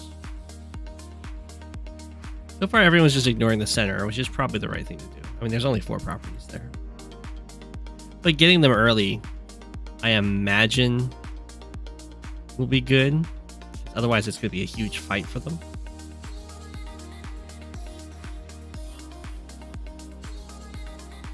You can imagine an emergency battleship into Eagle Super to save the HQ. 1, 2, 3, 4, 5. I mean, you could just do a rocket. But anyway, a battleship would also work.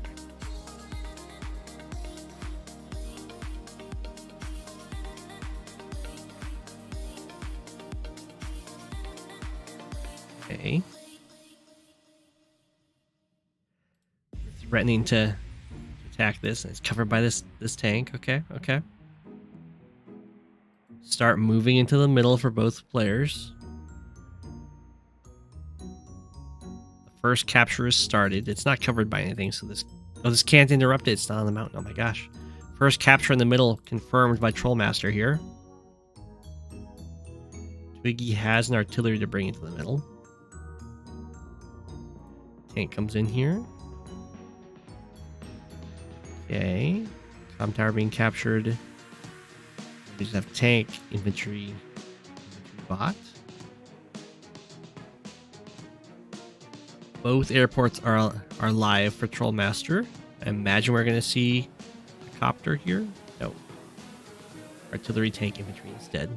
So they're going to have an artillery stare off on the middle here. A lot more infantry for Trollmaster are prepared for this fight. Twiggy might have had, I didn't quite notice it, but it looks like Twiggy might have had some unoptimal capture game routing there. Because Twiggy's behind Trollmaster in income and then also has less infantry in the middle.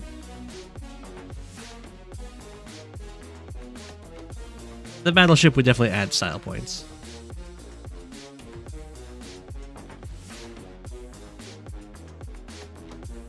It can never reach mid once it commits to the side. One base. Think about this one. Oh, this guy. I see. Yeah, it would have to go through your opponent's controlled city.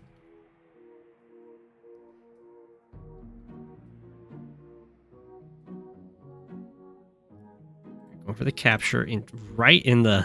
We're definitely overloading this artillery is the plan. This makes sense for mechs to walk across for sure. This thing's just going to try and hold down this front. A lander? Actually, a lander's not that bad. I was thinking the bridges get in the way too much, but yeah. Good like lander to pick up from this space and drop off right here. 2, 3, 4, 5, 6. 1, 2, 3, 4, 5, 6.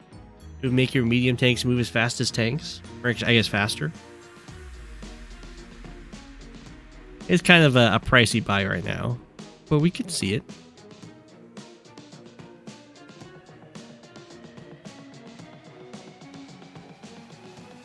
I think we're going to have battlecopters versus battlecopters.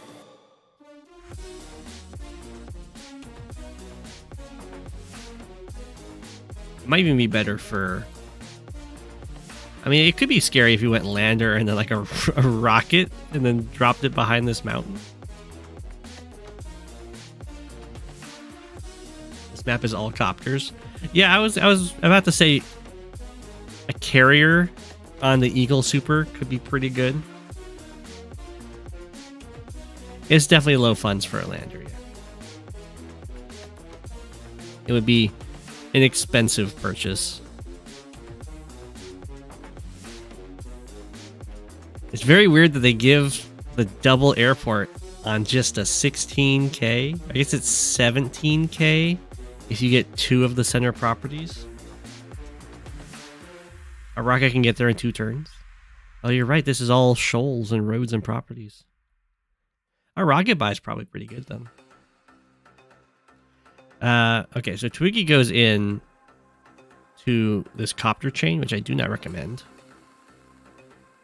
Because this is just going to essentially trade this copter to do 7 damage to another copter, and then Trollmaster is just up copter count.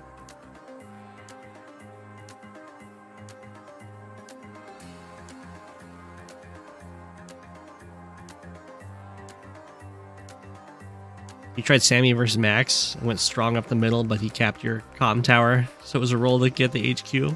Aww. Losing the comm tower would be very bad.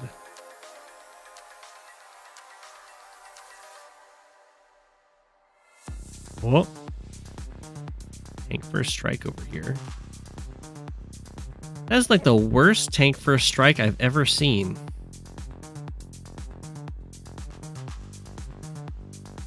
Five, 6. That is like a really, really low 10.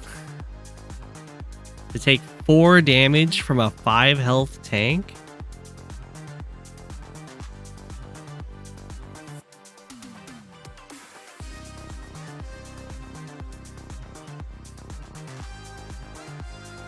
a nice shot on this artillery.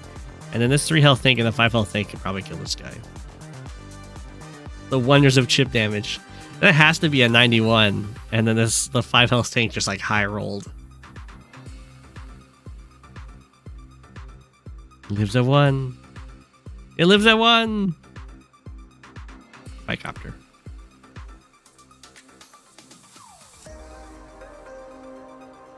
Okay, the mech is in play. Don't like this tank first strike. I'm not sure what Trollmaster is doing over here.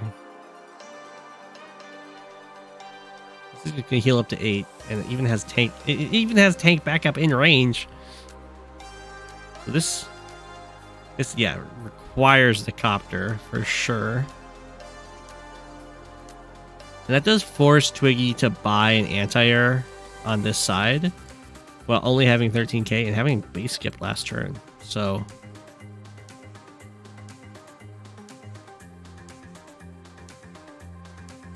well, this tank lives.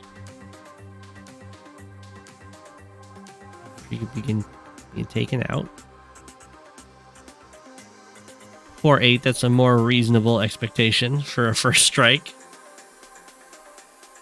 Oh, it is on better terrain as well. Hey, we have a nice annoying 1 health blocker. Anti-air is indeed forced.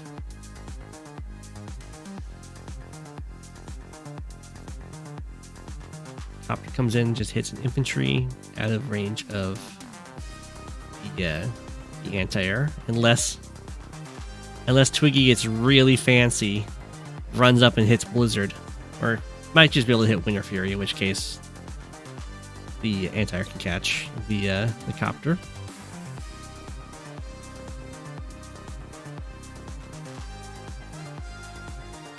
Okay.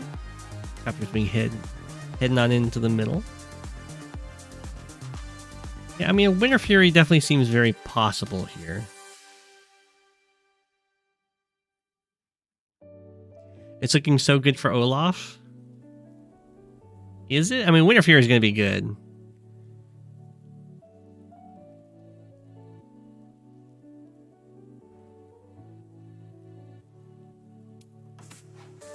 But Eagle with the income lead is pretty scary. And the artillery will be able to do a lot of damage.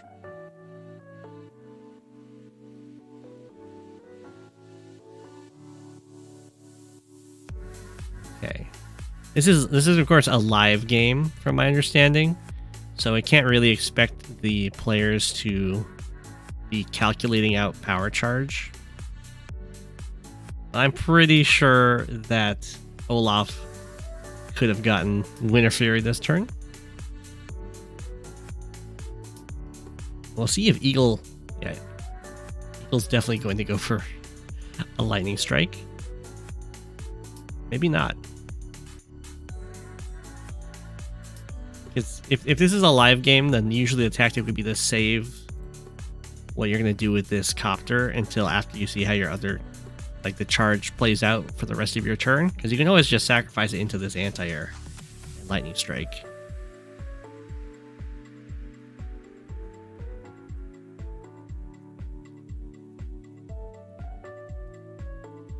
Oh, no.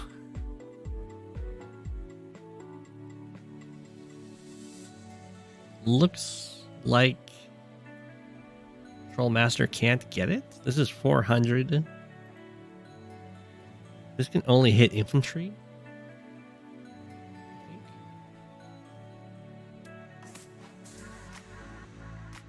Oh. See, this is why you definitely wait for the copter strike until the end there. That's going to be painful. Both copters are going to go down. The middle. Oof. Taking a lot of damage. Tank hits the tank. This guy can't even support without lightning strike. There goes the copter. Eagle is less than 30k. Okay, oh, now repairs to over 30k value. does get to do some artillery shenanigans with the lightning strike. But we'll be able to do a copter into tank, tank into anti-air. Okay. Oh no, 3 health tank can... Oh, it doesn't even need to. It can go for the forest. That's right. In snow, the replay viewer doesn't even recognize it, but snow does not slow down forests. Only rain does that. This all costs 2 to move.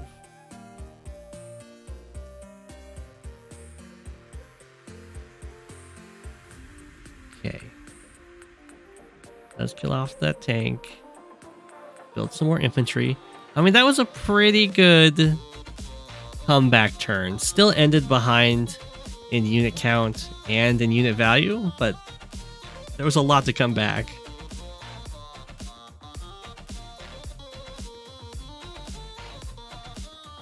Get the tank first strike. It's not really that bad for Trollmaster here. 7 health copter can still deal with this, no problem.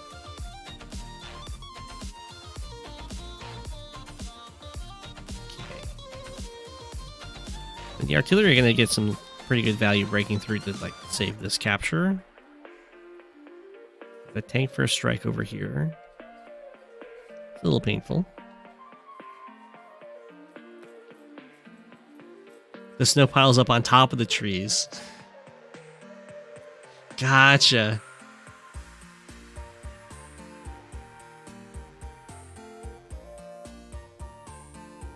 Kill off the anti-air, kill off the tank. Looking pretty good over here. The center has certainly been happier, but... So, for now at least, maintaining control over these 2 properties. Clears off that city. Can build a tank to protect these tanks. Okay, Trollmaster's coming back into it. Does lose the tank over there. Things are not looking nearly as good on the left side anymore. Loses that artillery. But that artillery did its job. Now on the right side things are looking okay, and on the left side not so much. But it's kind of okay. It's fine for Trollmaster to kind of lose the fight over here, because there's only a 1 health infantry that's repairing in the back. So it's not like the properties are going to fall or the comm tower is going to fall. And you're not even too worried about the airport being locked, because, I mean, there's 2 airports. And you only have 17k that you're working with for income. Tank protects the tank. Starts moving into the middle. Yes. Infantry conga line, not quite conga line, but line coming in here.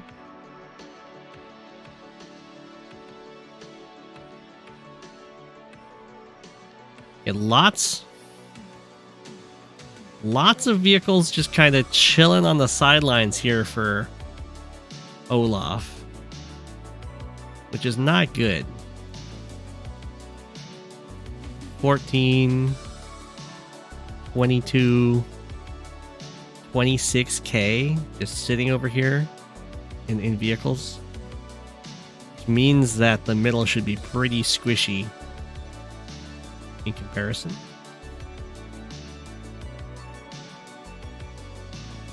Oh.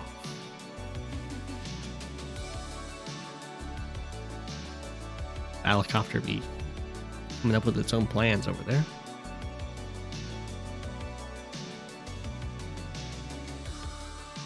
Okay, we'll see if these guys end up doing something now. Tank kills off that tank. I think I'm not sure why this tank moved onto this city.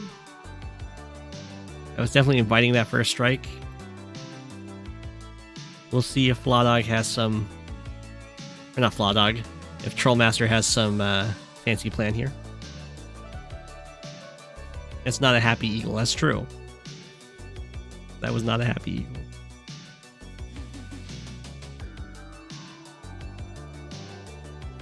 Okay, these guys are still doing pretty much nothing. We will have a first strike here. The tank follow-up.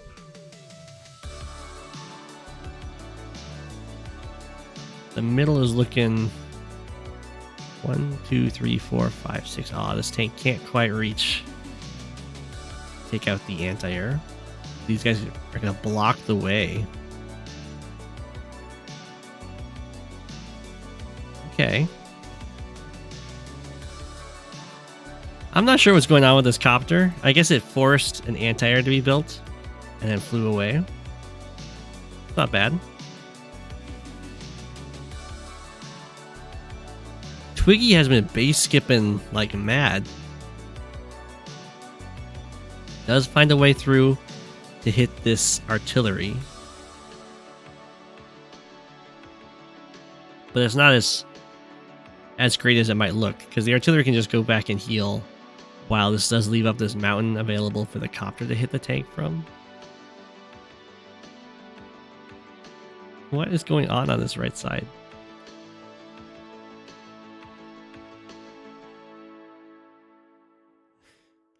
Okay.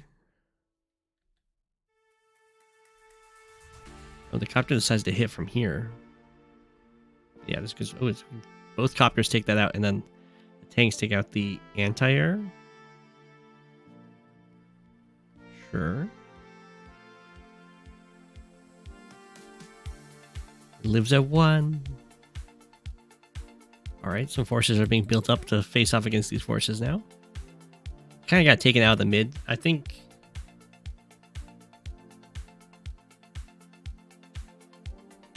Try to look at this.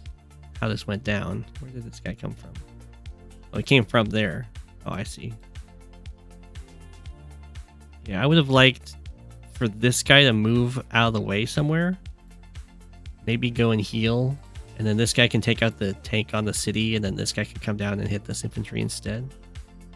But this is a live game. I'm not going to get too picky over that stuff. That's not very reasonable.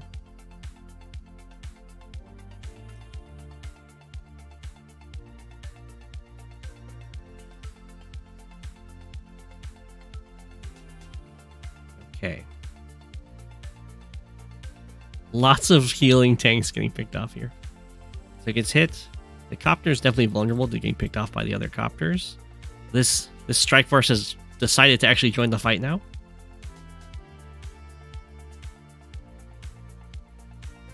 Over here as well. Twiggy has collapsed into the middle and then uses Blizzard. Okay.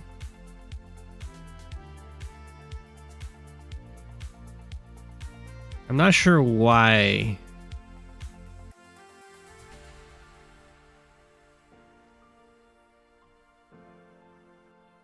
I guess it stops this tank from getting involved. It doesn't stop the copters from killing the copter, which is what I would have thought it would be for.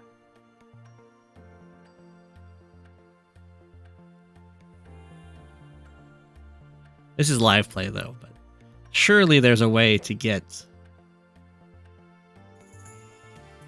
1,550 charge. It's not quite. There probably is a couple moves back.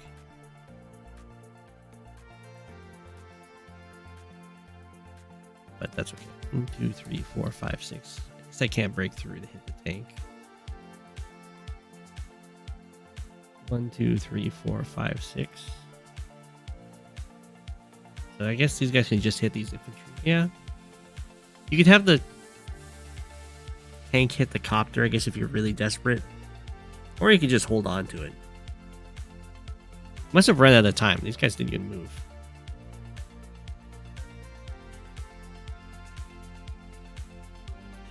Yeah, these things still get to fight. Copters get to take out the copter. I don't know what the timer settings were for the live game, but if it's standard, the like typical timer settings, then you get 2 minutes increment.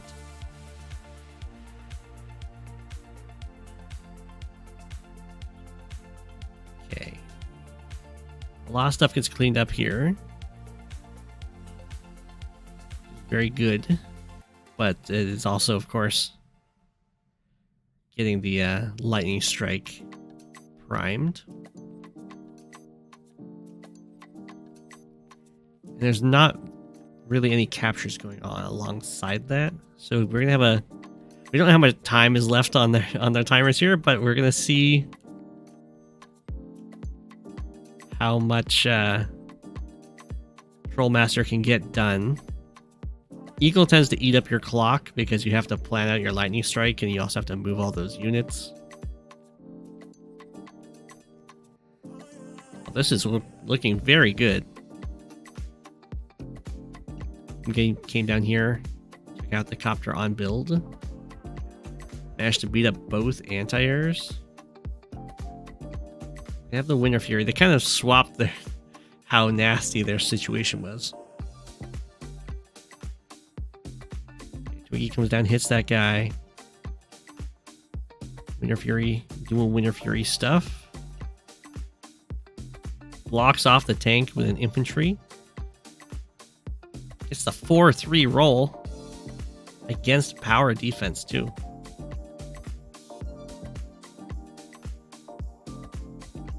Okay.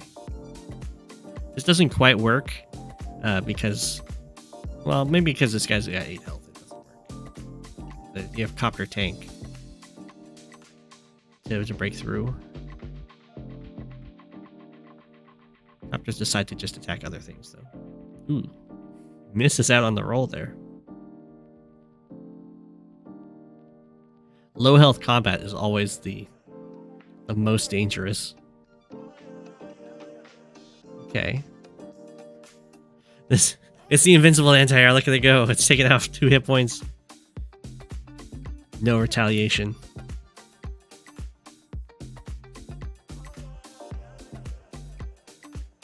Okay. Another anti-air coming in here. They're kind of evening up, which is surprising, considering Trollmaster got a really good lightning strike there. But Winter Fury can never overestimate Winter Fury. That global damage plus snow is just so good. The mech is built over here, which is very weird to me. I would have thought continuing to buy it over here would be good. This is a nice annoying copter blocking the tank's route in here.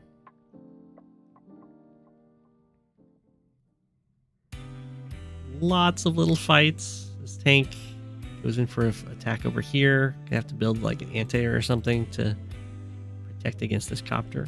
Okay, we have a copter built. Another base skip. Copter can hit the tank. Here comes the artillery. There hasn't been a property exchange in forever, and we're on day 23. Usually these have a 30-day day limit.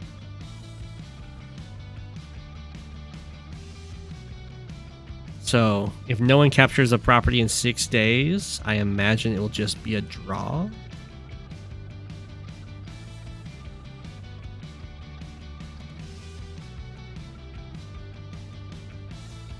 Force is just building up in the back here.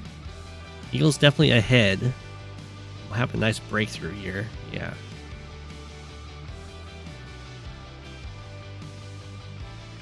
Artillery got hit. Just a line of tanks. Very aggressively positioned. And Twiggy resigns here. Oof. On day 25. It might, if it did have the 30-day limit, might have been possible for Twiggy to bring this out into a draw. I think if Twiggy hadn't done the blizzard, then probably would have won. That blizzard ended up costing a lot. But that was a brutal fight. Both players got absolutely trounced. I know, that was very back and forth. Oh. This is what Havitz has been waiting for. The Raka versus Havitz 93. Eagle versus Kindle in Silvera's semis. Siren's Call. Is this also? This isn't live. Is this the CO tournament thingy? Advanced Words by Web needs a sudden death where properties are set to 10 capture points. Everyone becomes Sami.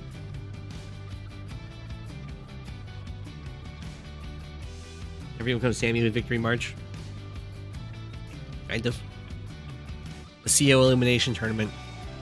I thought... Is that a round robin? I thought Talos gotcha. Or was that in the Fog one?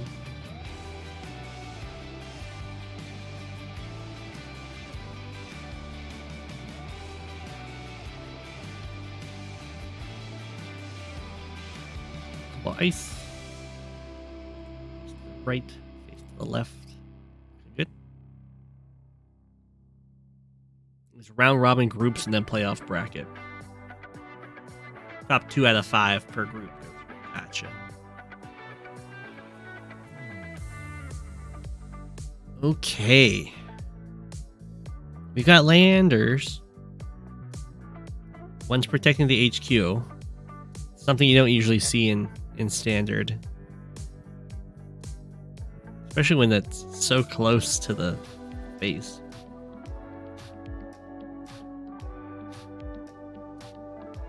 Okay. We have Kindle versus Eagle. There's like a nice central airport here,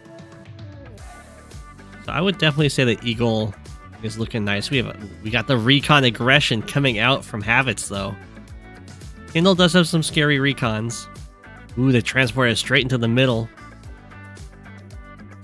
Putting the pressure on the Raka. It won't be able to stop this capture, but it will be able to hit the infantry afterwards. Like so, stopping further captures. Or at least slowing them down. Both players got off their HQs immediately. Ooh, the tank is here to try and deal with the recon, but there's a tank of Havit's own that's ready to answer. And this tank has to be built to protect this guy from just being followed up by this this recon. This tank is also nicely positioned to stop this recon from just zooming over here and taking out this infantry. So the recon just backs up very nicely. And now the Rock is in kind of a tight spot because the recon can hit stuff and then it has tank protecting it from the other tank. So the tanks are staring each other off and the recon's kind of unopposed.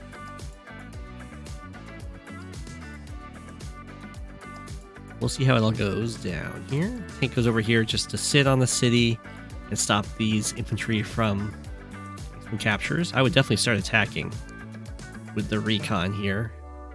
Maybe even attack with the recon and the tank. But we'll see what Havitz decides. Do you see recon and tank attack? I would probably swap the orders there. But I think what's going to happen is that infantry are going to block off this tank. No. Did that work? 2, 3, 4, 5. Yeah, it would have worked. So I was thinking tank strikes here, recon strikes here, so the tank's on the better defensive terrain. But you could also do tank strikes here, recon strikes here, and then this infantry just gets in the way. And then this tank, 1, 2, 3, 4, 5, 6, can't reach here because the recon's here. And can't make it to this forest because this infantry is there.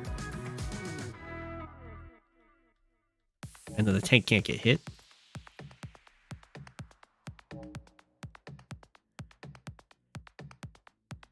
The 49-55 roll, by the way. Talk about this. That's what you get for not getting your comm tower earlier. The 10% gets you. You were going to take the chip damage no matter what, though, so it doesn't super matter. Oh, you rolled it twice. You're right. You rolled it against this guy, too.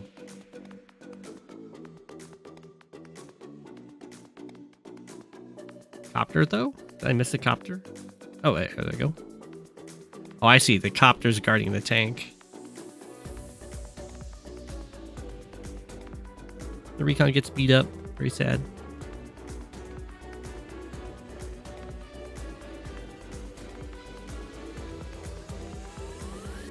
This copter is not around in range. Kindle's not going to be able to knock this guy down to 4. That's why the join happened. The copter can hit it, though. He just backs up onto the city. Nicely protected. Oh, it does knock it down to 4. What? That must have been a high roll. 2 people you've lost to. It's a roll. So you can't complain about your luck if you get that one, though. That one matters way more than the... Is it really? I always thought the 5 was... You see, I'm way too biased towards expecting the low rolls. I'm like, it's always going to hit for 5.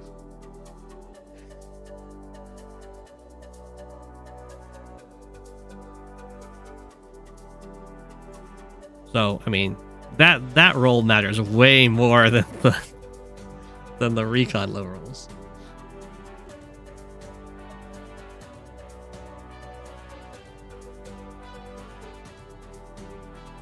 Okay. Anti-air's not able to actually protect this, so I don't know why the rocket decided to join this. Oh, because the copter's protecting it. Okay, okay. We have the nice hit over here. Get that can clear the city and then go for the capture. If Habits really wants to, we can go tank infantry to clear this. Be very aggressive. Habits is like, nah. There's such a thing as too much aggression. But this roll that Habits got, it delayed the city for another turn, but it also, on top of that, had another infantry join it. So this is 3 infantry standing in 1.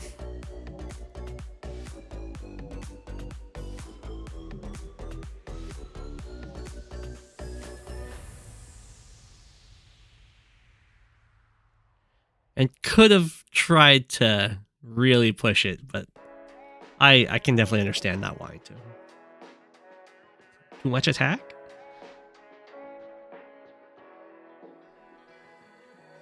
Habits is up a lot of economy. Looking really good. Now it decides the time is to attack. Get a nice strike from the city. Brings the artillery to guard from a city, which is very intimidating. And then we have an infantry wall going on here. Copter infantry are blocking the copters from each other. A scary attack over here threatening the comm tower of the Raka. The Raka is not the same person as Raka, correct?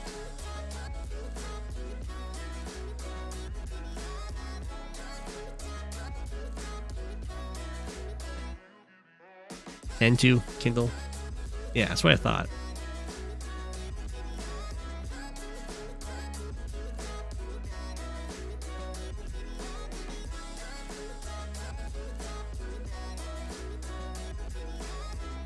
The Raka is just a different guy. Okay.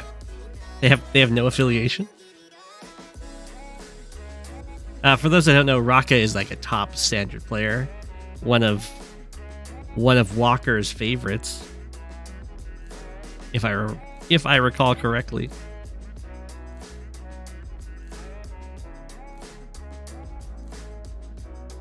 Okay, we have a nice breakthrough over here. It does I don't know how nice it is, I guess, because this is playing into an artillery on the city. So the city can be cleared again very easily. We'll see how it plays out. There's no full health tank to hit this anti-air, which is very good news for the Raka. But there's probably a really good urban blight here.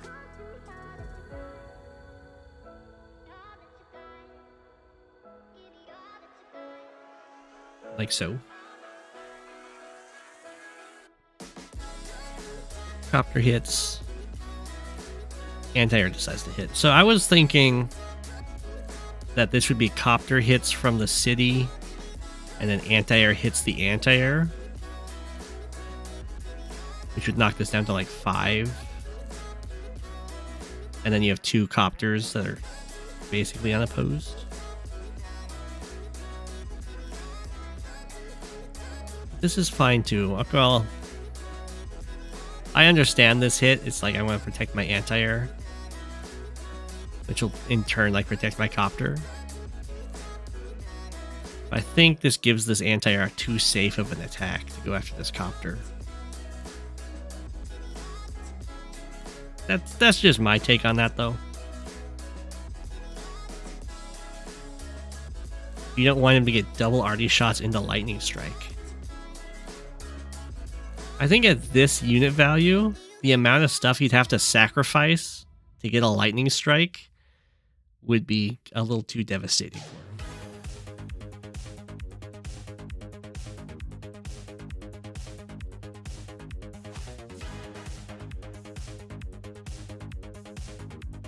But I can understand the concern.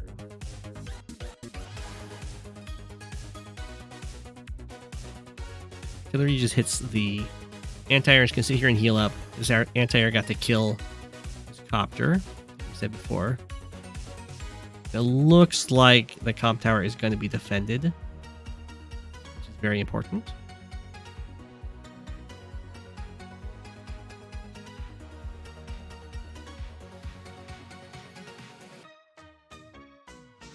Still attacking into the artillery. That's true.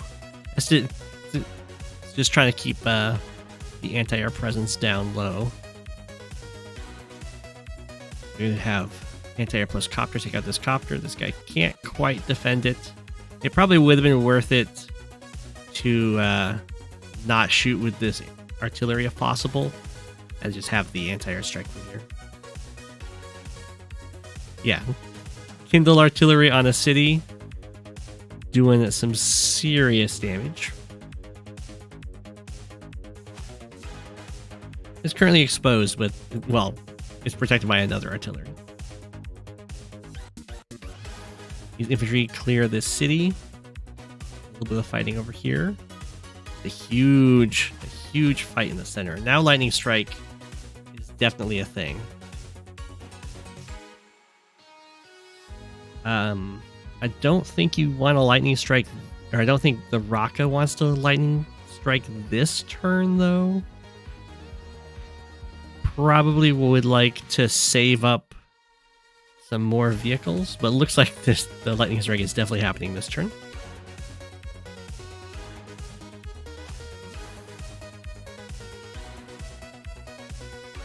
Very nice copter placement. 1, 2, 3, 4, 5, 6. Unload the artillery here would be the dream. Just a fire on that infantry. Okay. Usually you want to do infantry stuff after you activate lightning strikes so that they have more stats.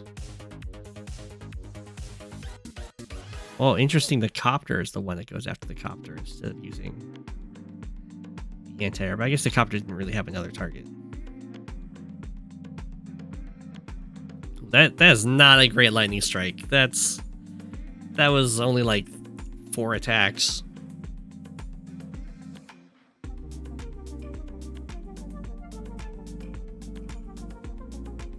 We have an Urban Blight from Habits, which hits 3 3 units.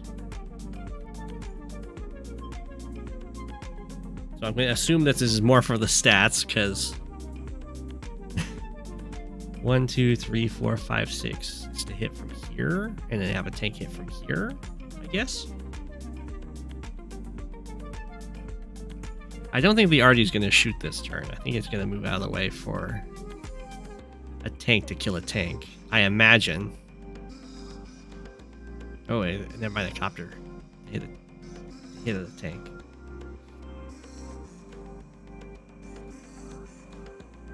But it could have shot again.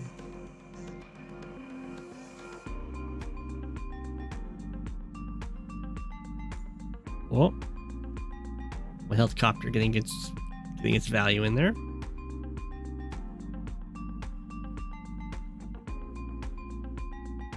The rocket resigns. Yeah, that's fair.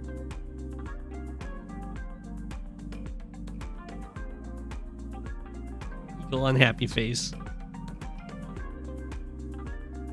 You say that the urban was better than the lightning strike? It did. It mostly mattered for this hit, I think.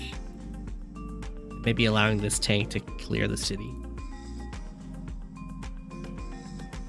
This was like the ultimate Kindle can fight into Eagle map. Well, yeah, like if you look at the center here, as long as Kindle can convince Eagle to fight here, then Kindle has a lot of really good opportunities. You can see every city was gonna have an artillery on it. GG. But yeah, for the rocket, I would definitely recommend kind of falling back a little bit and letting your vehicles build up before you go in for the lightning strike, because otherwise it's not quite devastating enough. This is going to be this map.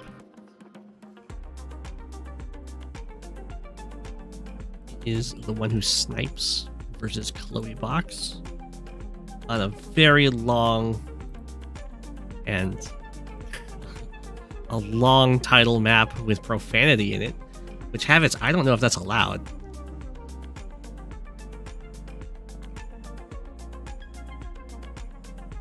But I'd have to ask Walker. They've got rules about it.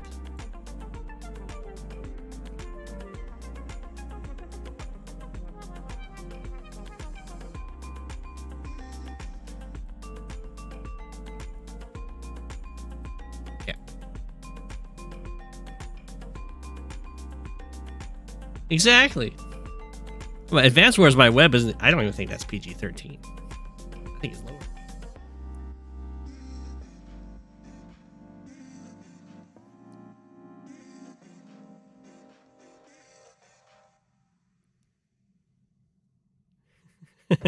Must be a record for unreachable missile silos. Really? Rishi, you gotta stop making those. Come on, man. So we got 3 at the bottom, 3 at the top. That's a lot of unreachable missile silos. Someone's a fan of Caustic Finale.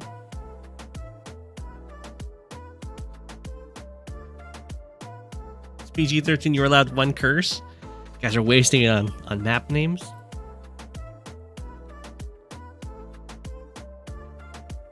One curse per map name. Okay, I'm looking at this map. I've definitely never seen it before.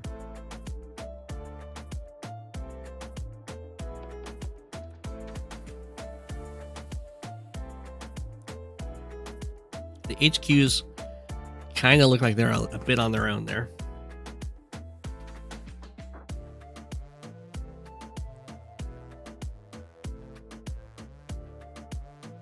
It kind of looks like an HQ rush map because these...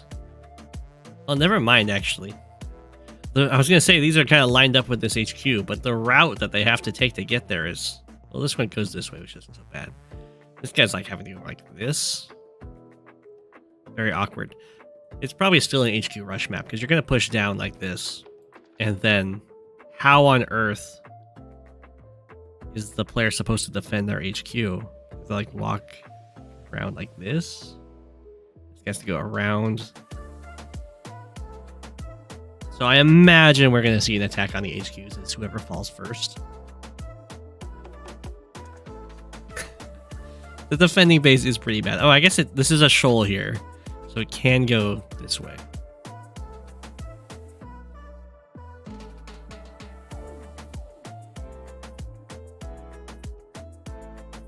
Oh, the one who snipes doesn't transport, just a boost. It does get to this city. Might be a rush to the airport. Looks like Chloe Box is gonna charge towards the center. Going for this city.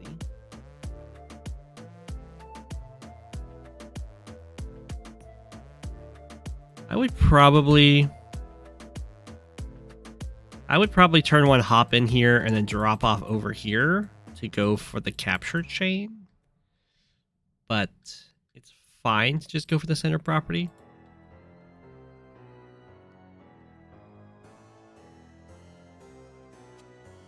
Poor Blackboat's being neglected.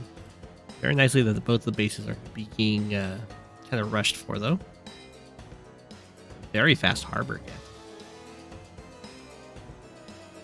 It also use the Blackboat to go. Now, this Blackboat actually can go in a lot of places. This is probably a lander map, but we'll see how much money they end up getting.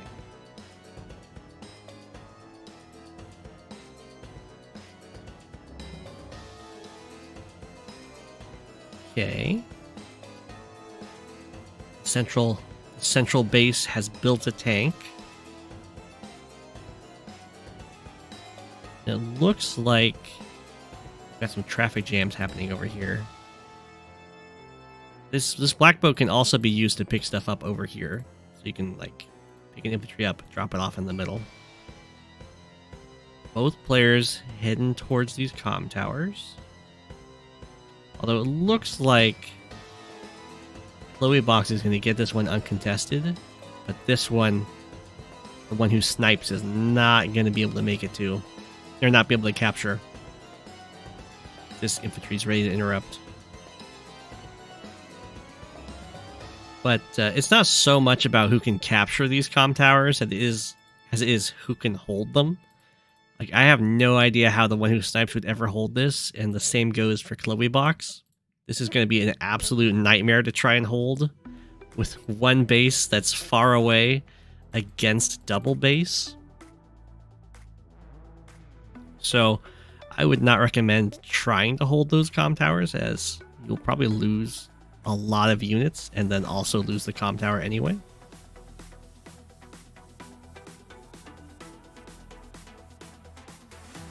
Mutual infantry sacrifice. I think the infantry is going to get away for Chloe Box. That, I don't think that was a good move with the tank.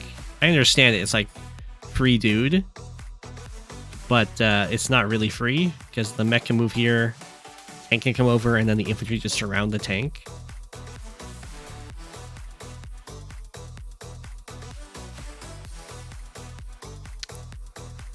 Okay, these are attacks I do not recommend. So this is going to delay the comm tower a little bit, but it's also playing into this artillery strike.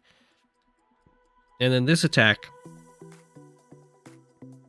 you're not going to want to do, because it's like 7-6, which isn't awful, but it's really bad for a first strike. But you got to think about what's going to happen next turn. Is this is going to heal up to 9. It's going to knock you down to like 2. And then the anti-air comes over and just finishes off your tank. Well, this tank just gets shelled by an artillery. They won't be able to like support over here. We'll see if the trap happens. Okay, so the general idea of moving these infantry around the tank is definitely the way to go. Like this guy here, this guy probably here, and then this guy here. You just don't attack the tank is the thing. Because you take way too much damage in retaliation when you're attacking a full health tank with infantry. If the tank is at like 4 or less health, maybe 5, you can definitely go for those attacks because you won't really take that much damage in retaliation, and you can get more chip damage in with your infantry strikes. because the defensive terrain bonus as well is going to be halved when it's at 5 health, even lower. It'll be 40%. It's so that your luck damage isn't being slightly negated by the terrain. So, oh my gosh, it's actually just straight up killed. Okay, the mechs are on their way.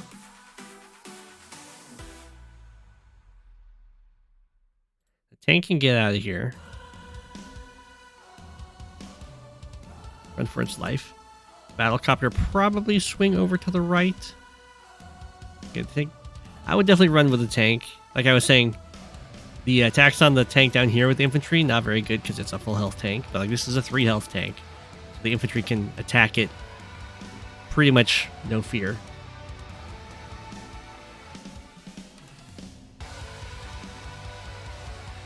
Okay. There we go. Yeah, this is more what infantry do against high health tanks. You just kind of stand next to them. You just be annoying. Swing the copter over here if you want. Over here. Just as long as it's not going towards the anti-air, you're happy. I mean, that went a little bit towards the anti-air. But you do have a tank in the way protecting it, so it's okay. I'd prefer if it moved over here so it's threatening this tank. Or if it moved over here because it'd be threatening a bunch of infantry.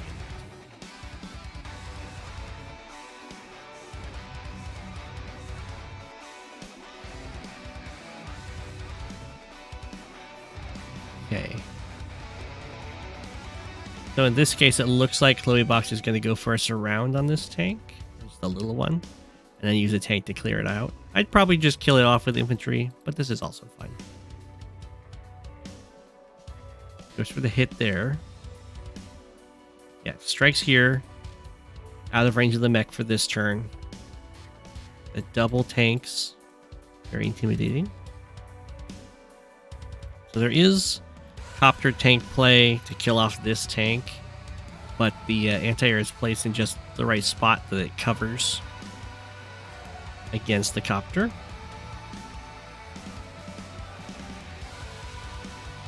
Over here is fine to do. The tank can hit you, but you're on a missile platform, and you can always build another tank to support it. Having to go for in this case with the artillery like overlooking this capture, but the capture is a 7 health infantry. I wouldn't go in with my infantry yet. I'd try and wait for reinforcements, probably this copter, and then maybe attack next turn if I have to. When they're capturing with an injured infantry, it gives you more time to repair, so you don't need to attack in and get taken out by artillery. Again, you really don't want to attack the healthy tanks with the infantry.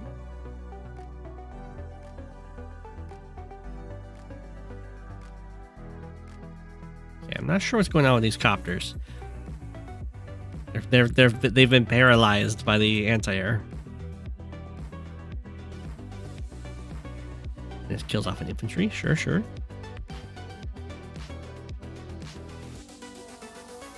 Okay. The mech gets struck. Sadly, the mechs aren't covering each other right now. But a lot of these infantry are just going to go down.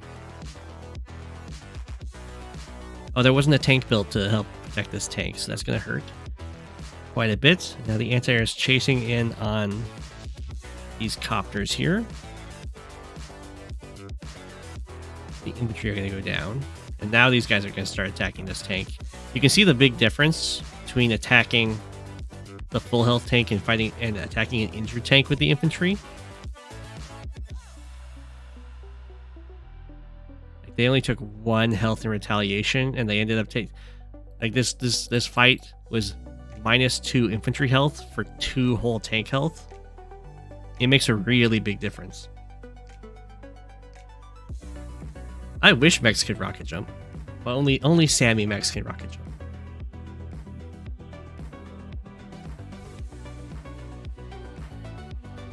You can see what I was talking about before, but this map is going to turn into an HQ race.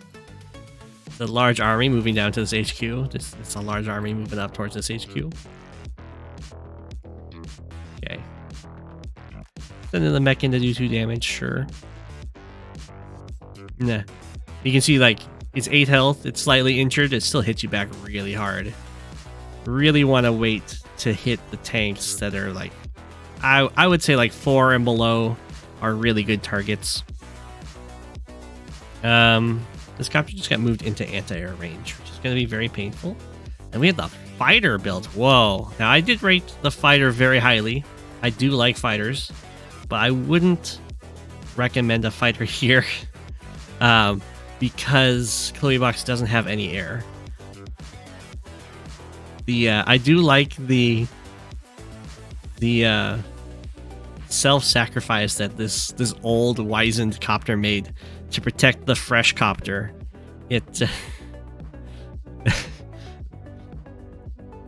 we look at what happens here, this copter accidentally moves into anti-air range.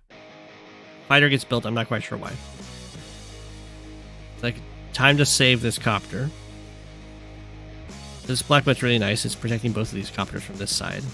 Then this guy sacrifices himself to protect the newbie. 2, 3, 4, 5, 6. Oh no, it doesn't quite work. This guy can wrap around. Well, we'll see if the sacrifice works or not. It did. So when this kind of stuff is happening, I would, instead of building a fighter here, I'd probably build a medium tank. Because a medium tank one-shots anti-air. So it will come up, kill your copter, and then the medium tank can come over and kill the anti-air in retaliation.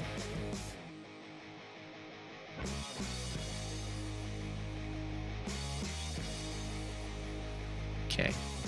And yeah, the attack on the HQ looks unstoppable. That might be why the fighter was built. It's going to go stand on the HQ. It'd be really annoying.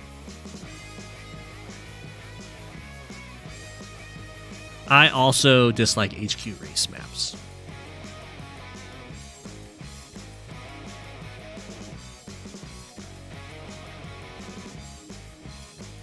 Okay, I don't know why the fighter was built.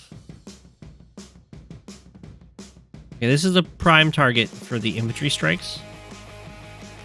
There we go, very nice. And we get the kill. That's what we like. Go for the low health tanks and then beat them up with your infantry.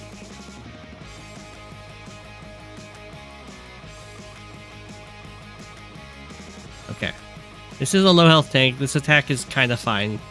I'd prefer, since it's on a city and this isn't like a full health infantry and there's other infantry around to hit, I would just hit the infantry instead.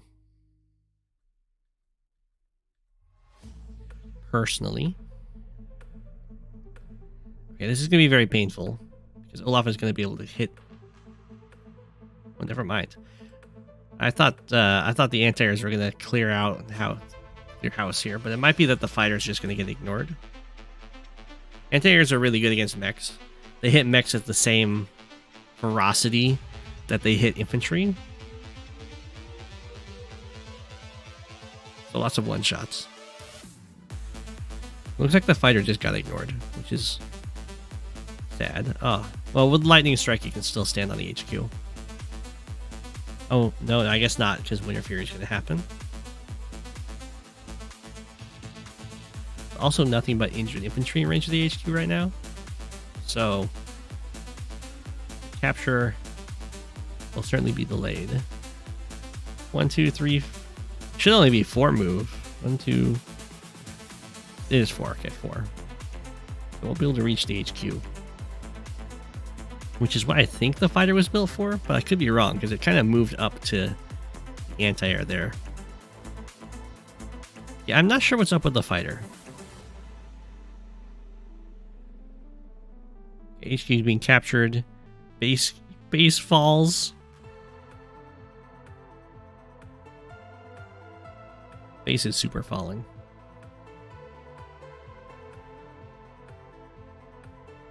Okay, doesn't quite get this comm tower. The attack on it really dried up. Copters get to go in here and attack this tank. They'd really have to... 1, 2, 3, 4, 5, 6. I guess this is fine. Oops, this is fine. You could definitely move them over here and lightning strike to clear the way and try and save your HQ. Here the fighter is trying to guard one of these copters. The lightning strike copter's moving on over here now. Hitting some infantry. Fighter blocks the path. There wasn't enough money to repair it. Everything's being cleaned out over here. Anti-air can't kill the fighter. Base is blocked. We have the join cap on the city. And it is completely surrounded. Or on the HQ. I do not see a way through there. Indeed, there wasn't. And the one who snipes has resigned. So I would say the two things that I would immediately work on would be like the copter zoning and like copter maneuverability around anti-airs. Just go where the anti-airs aren't and kind of threaten tanks and artillery and infantry and try and get the free hits that way. And then the other thing is definitely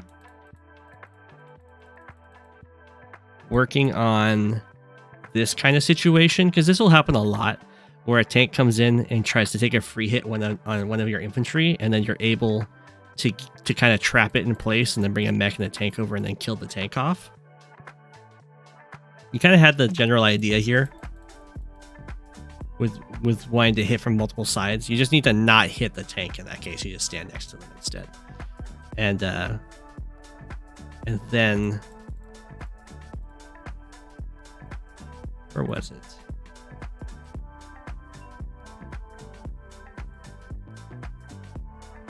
There was a part where the infantry beats up a tank, right?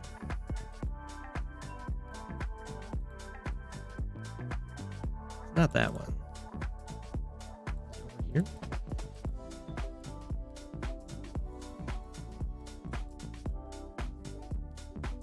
I don't remember. But the infantry going after the low health tanks, definitely the way to go.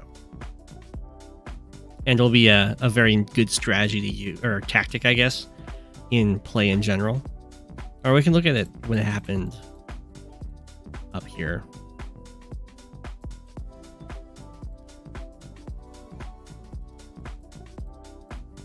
Three health tank, very vulnerable to being beaten up by infantry. So that's something to keep in mind. Because oftentimes what's going to happen is like a 3 health tank is going to suck up a full health tank attack when there's infantry around that could go for it instead. But that's what I would recommend. And to work on is the copters, and then just standing around the tanks rather than attacking them to trap them in place for other units to then kill them off. And as far as the map goes, I don't like the map as it's an HQ rush. I don't think either of the players made the map, but I really don't like the HQ rush maps.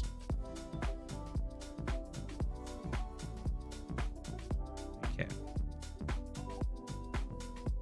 Next we have no.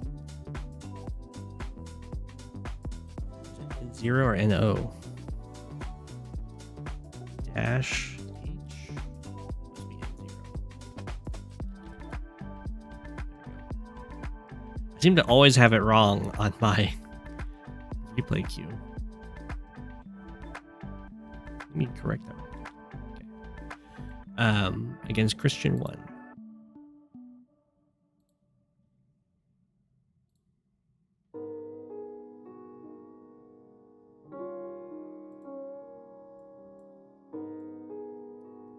This is indeed a Quack Cup game. Round 1.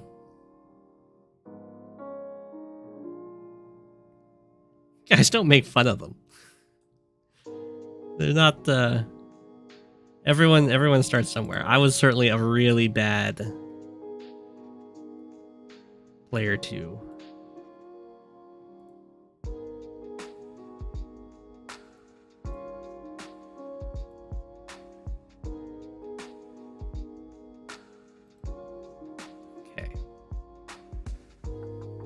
Got Andy against Von Bolt. It's kind of classic and high funds.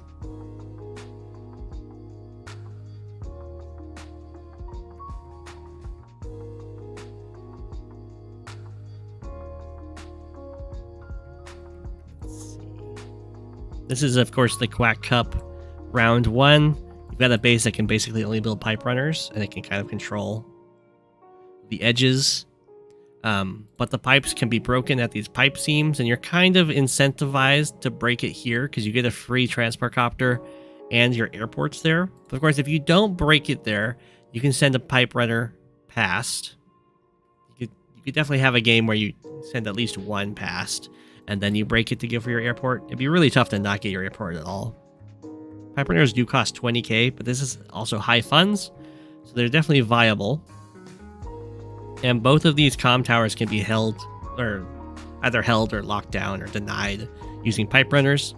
A pipe runner in the corner cannot be attacked by direct units, so that can be very scary. A pipe runner that's behind a mountain, like right here, can only be attacked by air or like foot soldiers, which is also very scary. And pipe runners can shoot air. So if a pipe runner comes all the way up here, whee, and sits here, it has a range of 5. 1, 2, 3, 4, 5. It can airport lock, which is very scary.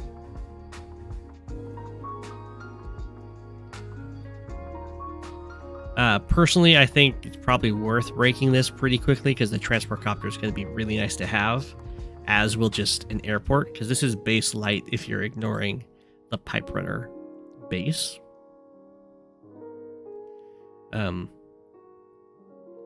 The comm towers here are going to be a pretty big deal because Andy doesn't want units to die, and Vumble wants to be able to kill Andy's units. So Andy's usually going to be like, you know, happy to get a comm tower to try and fight Vumbolt's increased defense, but more happy in the fact that Vumbolt won't have more attack.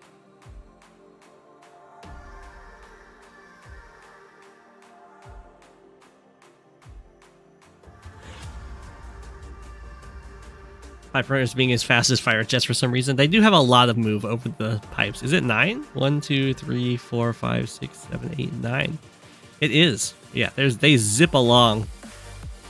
But they can't, if you break the pipe seam, they can't move past that. So you can always, if your opponent's going heavy into pipe runners, you can just like keep breaking these pipe seams. You can even like sacrifice a bomber to cut it off right here. If they've already broken to save their airport, and then you like sacrifice a bomber to break this pipe seam, and all of their pipe runners can't escape their corner here.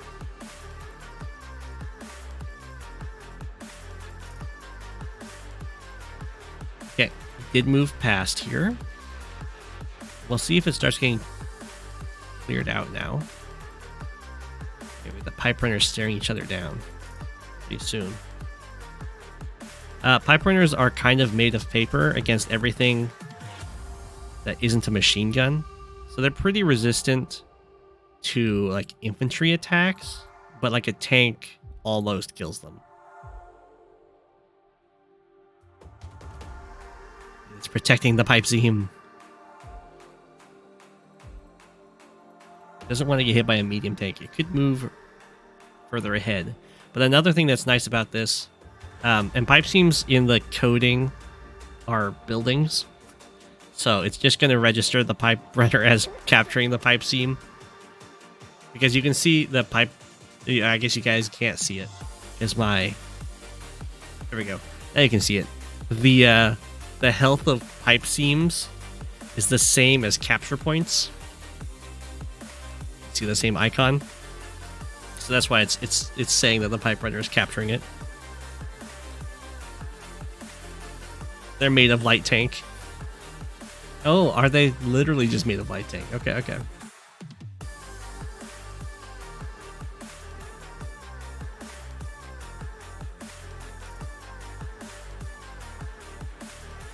Ah, not to be outdone. No H is also going to get pipe seam capture going on.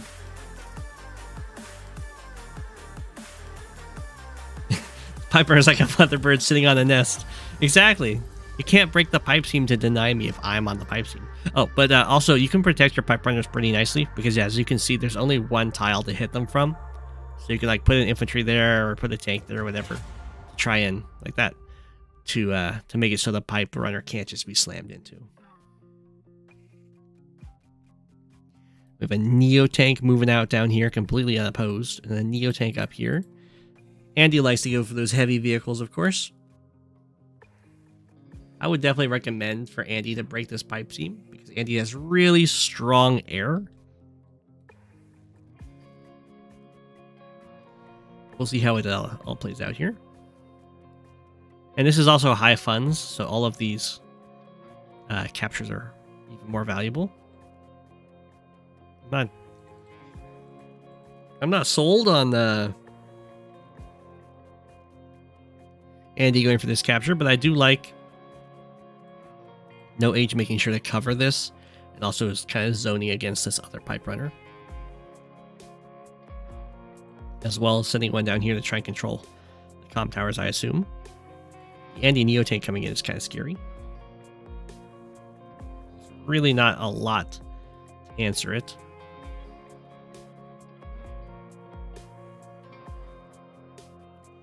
You think a pipe runner would have a defenses of regular pipe seam? That would make them a lot better. They would still die to bombers, but you can see the pipe runner taking its defensive position behind the mountain and then protecting all of these guys.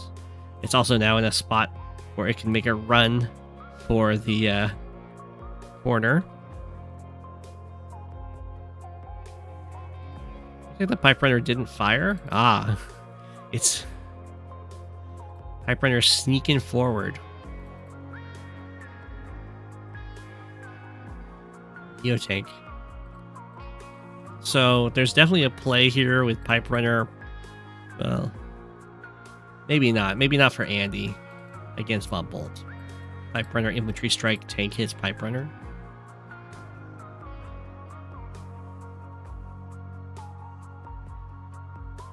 But it would probably lose the tank. It's probably not worth it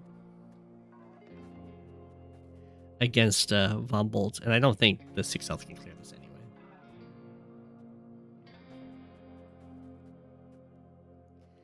Okay, Andy's going for both comm towers. This one is looking more possible than this one for sure.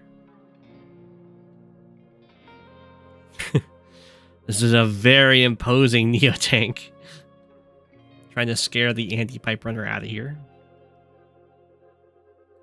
It's also protected by the pipe runner too, which is pretty nice. Okay, this pipe runner has put itself in range of the comm tower. There's not quite enough stuff here for Andy to break through and hit it with a Neo tank. Does decide to go pipe runner Neo tank to kill this Neo tank, and that's going to kind of be on No H as to how this is going to proceed. Can just have pipe runner shoot Neo tank and then medium tank hit the pipe runner.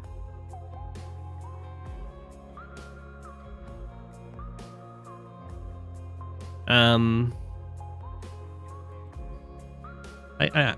in favor of pretty much everything that's happening over here, except this 5 health infantry should probably join after the capture of the comm tower so that the pipe runner doesn't deny it.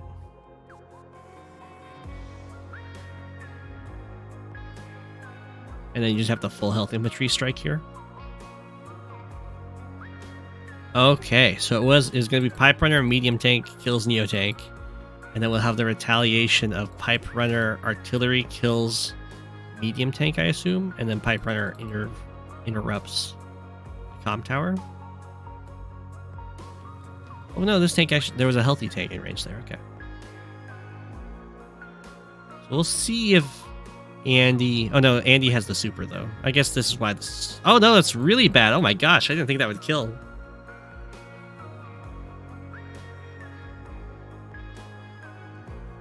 I'll be starting the dual strike campaign on Wednesday.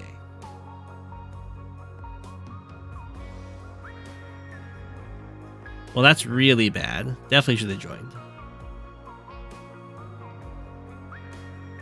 Okay, so definitely we're gonna have a hyper upgrade for that poor artillery. The air is coming online for Andy, which is a big deal.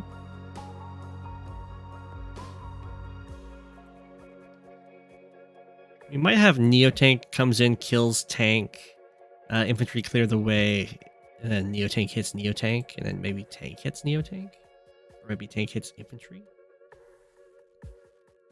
I really don't like this drop-off, because that should have been the 9 health infantry going there. And now this is occupying the space that the Neo-Tank wants to, so the tank has to clear the way. Very awkward. BizHawk is the best emulator for that? Okay. I'll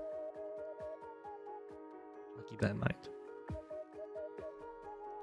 Yeah. Well, Andy has now gotten the airport, which I highly suggest. I imagine both these Neo-Tanks. I thought maybe the pipe runners, but yeah, with the transport copter here too. And yeah, Neo-Tanks cost more than the pipe runners. There we go. That's a pretty scary little stun.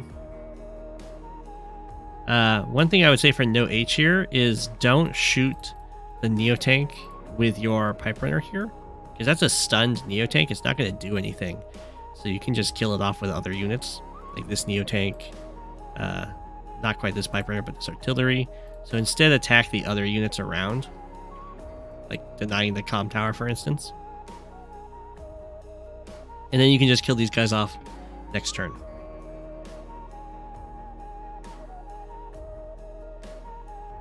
Joining together, get a nice hit on that pipe runner. Attacking this artillery with infantry. Sure. Pipe runner artillery shoots the tank. Looks like this comm tower is just going to fall. The Von Bolt. No problem. This one falls to Andy. And this pipe runner is now getting in place to secure it for basically ever. High funds is too different to you. It's very different. It didn't cap the comp before shooting. It happens. Oh, both? Oh. Von Bolt has also revealed this, or opened this up now. As Andy, I probably wouldn't build a copter. I'd go straight into bombers. Because bombers will kill pipe runners for sure. They'll kill Neo-Tanks as well. And they're just strong enough to survive a Von Bolt anti-air. Although maybe not with the comm tower. Oh, now there's a bomber.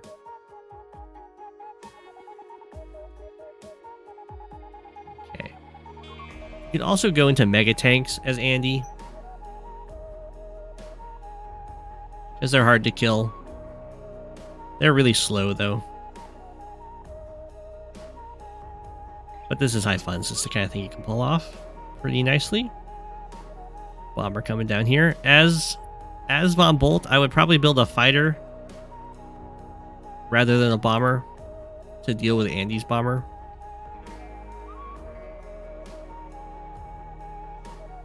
The city goes down, or not city, the tank on the city goes down. No H starts moving on in here. Neo-Tank dives in to kill a 4 health pipe runner, which is, against the Lazio, is not something you want to do. Against Andy, you can kind of excuse it, because that's really a 9 health pipe runner, and it's not like more pipe runners can be reinforced here, so everyone that Andy loses is permanent for that front. It's 140 to guarantee. That's good to know. 130 for the roll. So during Von Bolt Super, he's got a chance. A pretty decent chance too. 70%. Or is it no? Yeah, 70. Yeah.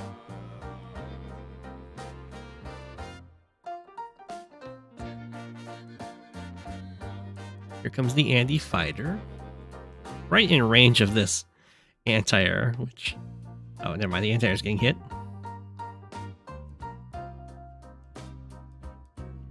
It's actually going to be really painful. The anti-air being on the city, because it's going to repair up to 6. Won't kill the bomber.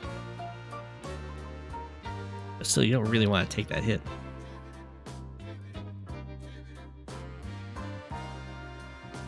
Because Andy's also already charged. And Vomble can definitely get the super here. It's a lot of expensive targets to hit.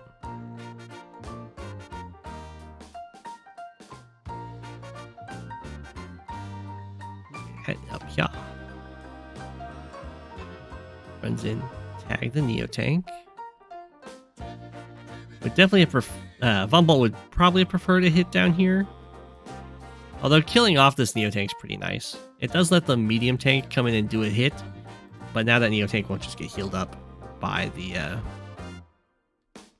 Andy super that's coming in here.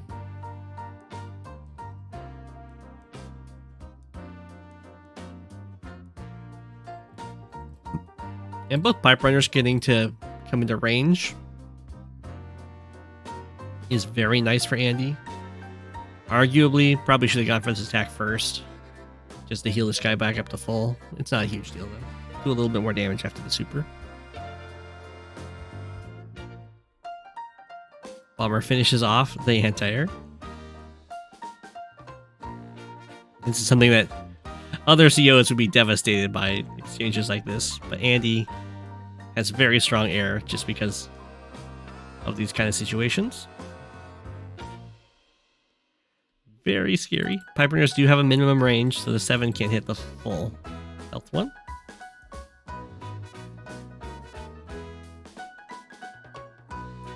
Over here. No H gets some good attacks. On all of the stunned units. It's kind of like Vomble gets a very localized Eagle Super. Yeah, the kissing Pipe Runners. Aww.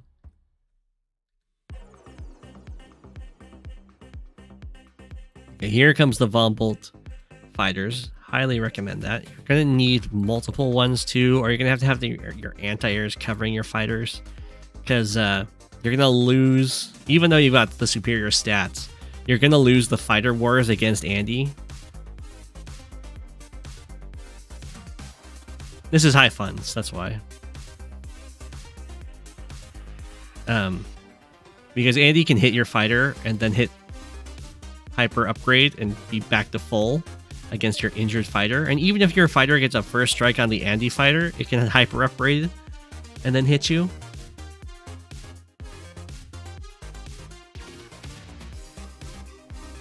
So that's why you have to double up on the fighters like this, or have an anti-air in range too, so you can fully kill off Andy fighters and stop them from just bullying your fighters to pieces.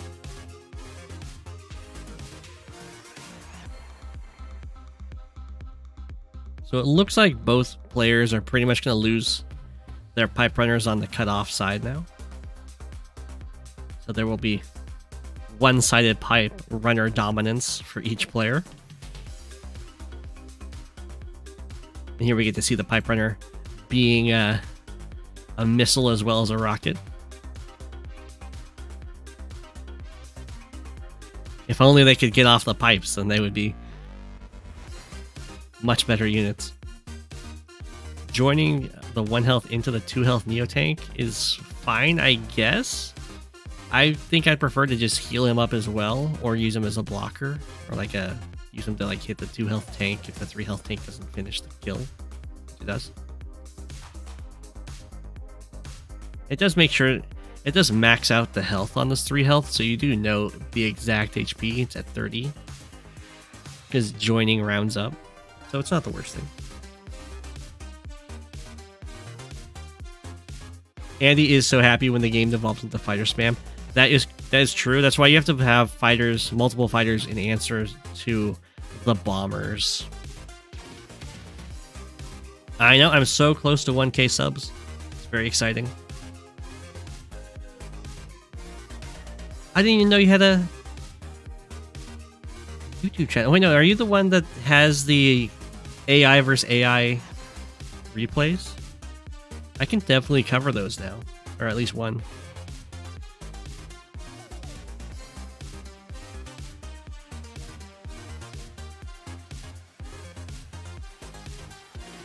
Here you get to see the fighter versus fighter in action. 7-5, and now it's just 10-5.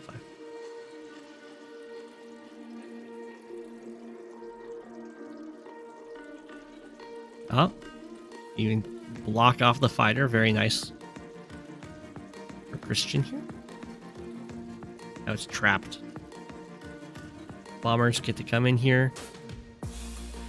Von Bolt does not have a great answer to these right now.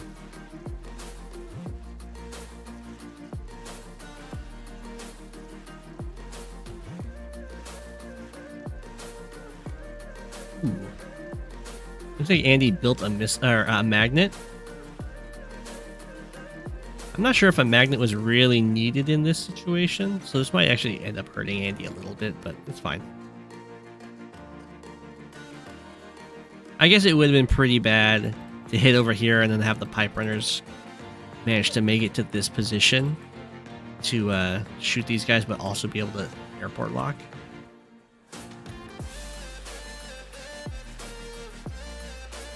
Why did that wait, did the anti-air hit something there? Oh, hit an infantry. Honestly, it's high funds, so that's probably worth it.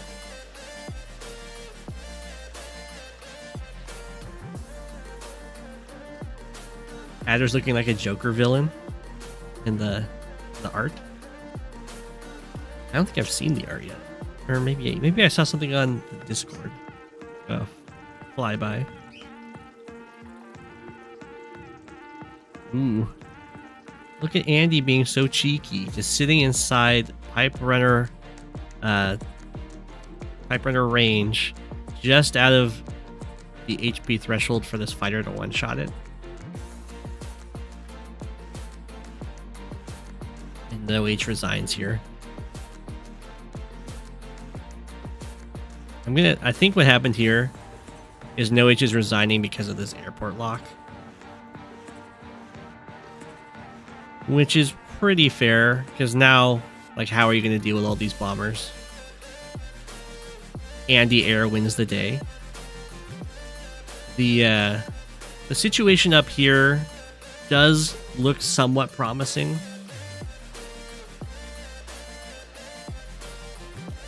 I think it went pretty well. I mean, it was like day 20, lots of fighting, very good. Pipe runners got used pretty effectively.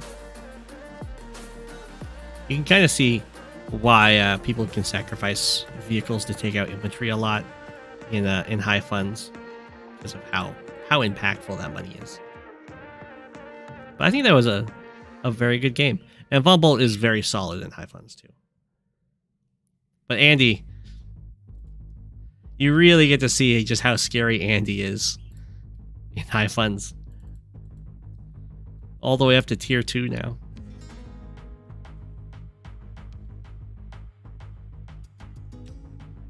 Oh. What is this? We have a Rishi game.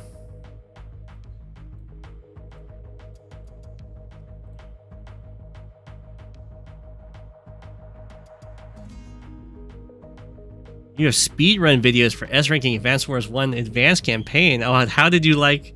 Well, I don't know if you watched me play through Advanced Wars 1 Advanced Campaign.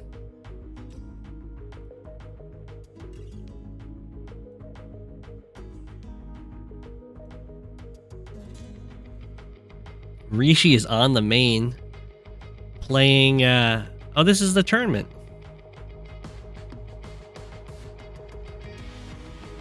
Well, you're already against Yellow Comet, so how handy is that?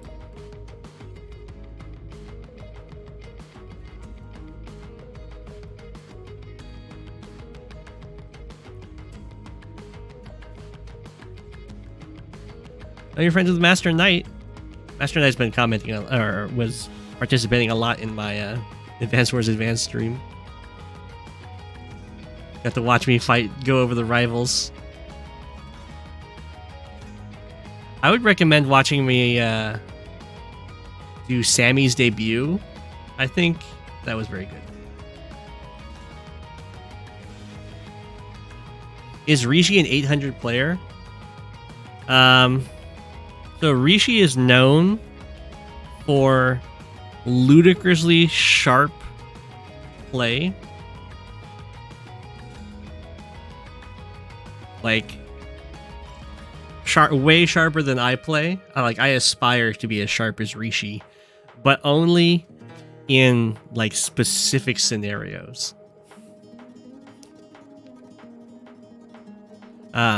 Rishi is also known for playing friendly games with people while also using the move plan. as one does in friendly games. Let's be real.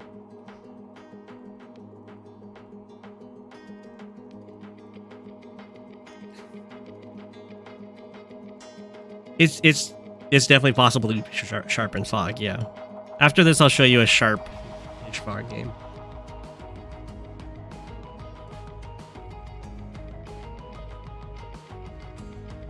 What COs where we haven't seen in Reboot Camp? Oh, I don't know. Perfectionist to a fault. Rishi's great at solving advanced wars by web puzzles or like HQ caps.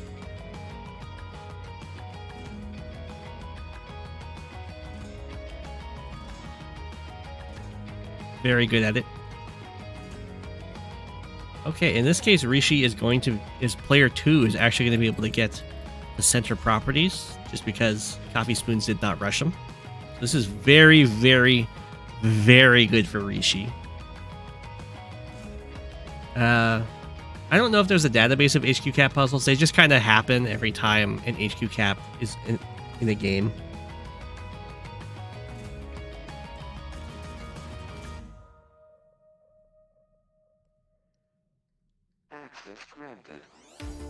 Okay, I like the artillery opener here.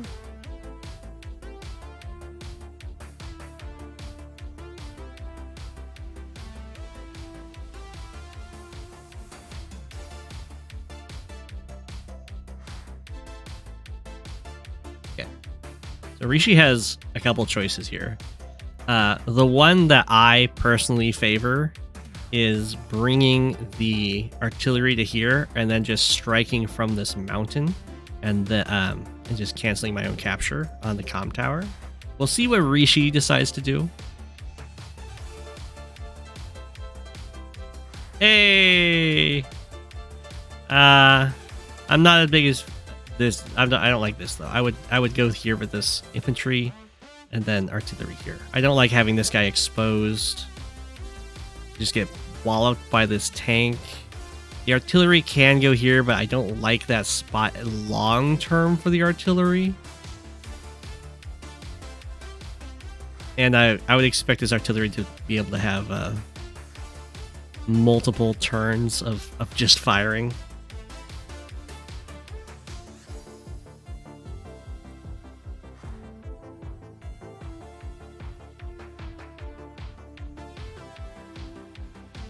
Okay. Well, Rishi, I'm not quite sure why the mech, but I guess the mech could be in preparation for the tank to go for this hit, and then you fire, and the mech moves here, and the injured tank hits you, and then you move your artillery away, and then the mech hits it. I would probably prefer to just save the cash, though. Does fire there. Finishes off that capture. Has infantry and tank in line to interrupt this.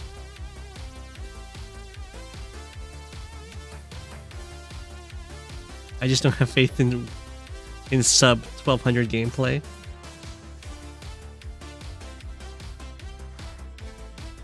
I have a lot of faith in sub 1200 gameplay, I'll have you know. Okay, so we'll see what the artillery does now.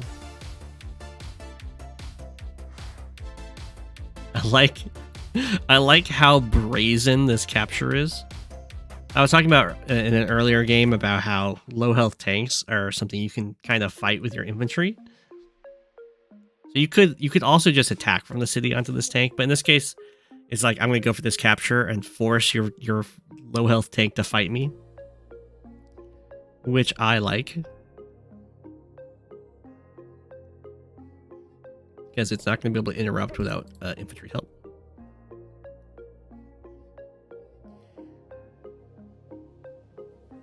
Okay.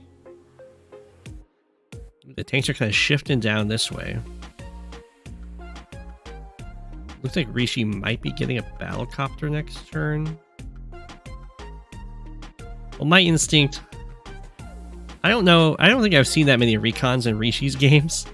But my instinct would be battlecopter, and then I'd buy a recon here and an infantry. We'll see what Rishi does.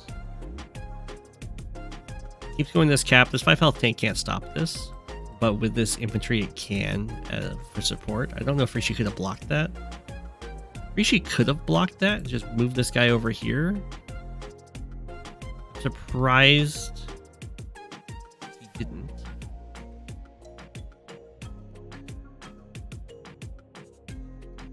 Maybe these two can't actually stop this.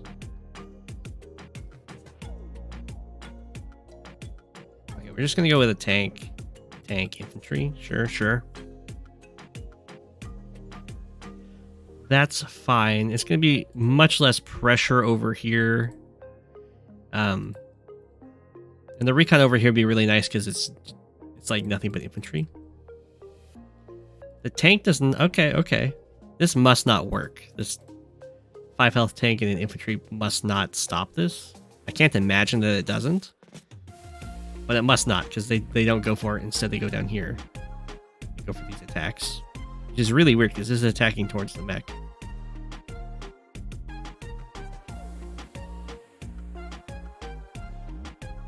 Did you trade down the infantry?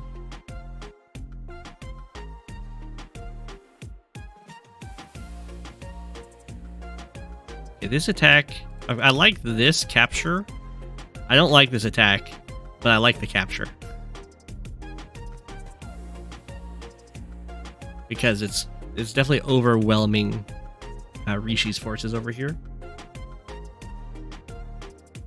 The attack, why I don't like this attack, one, it's attacking into artillery range, putting the tanks at a health that they can be one-shot by the artillery, and on top of that, it's attacking into base range.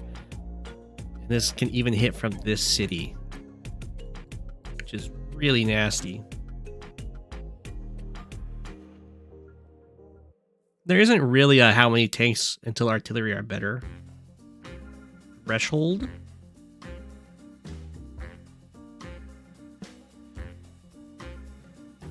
Like you might be thinking.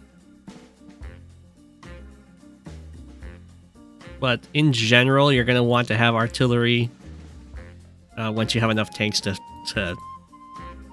fight the other's tanks. I did say that 5 tanks and an artillery is better than 6 tanks, yeah.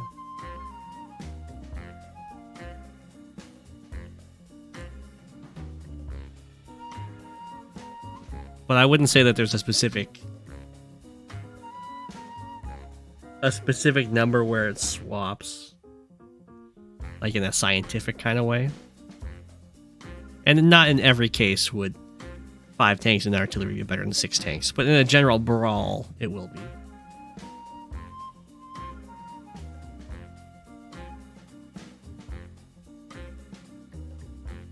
Okay, if there's attack down here, tanks moving away from these guys, making sure to clean this out. Rishi is completely out of infantry over here.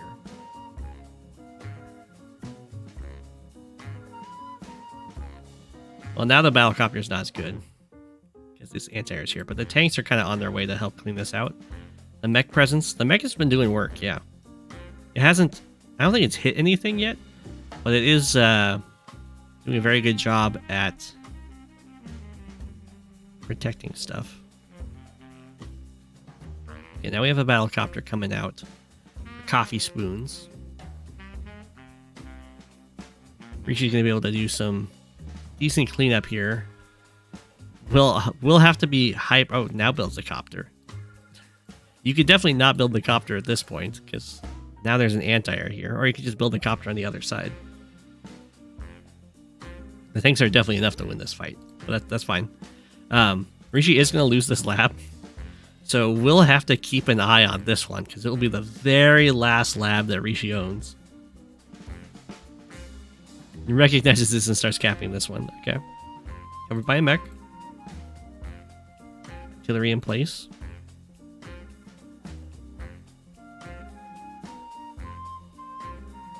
Okay. Coffeespoons definitely showing that they intend to win by lab cap. It's pretty much the only reason you would really want to dive in here to contest this. Time to back off over here.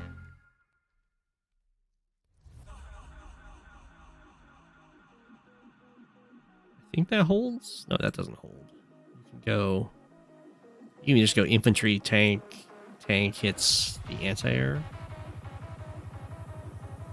Or copter. I mean, Rishi can attack this all day. Ooh, my gosh! You do not usually see that in Von Bolt versus Von Bolt.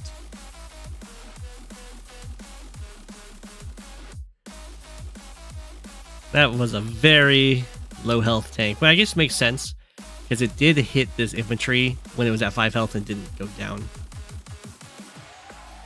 So that must have been a low health tank.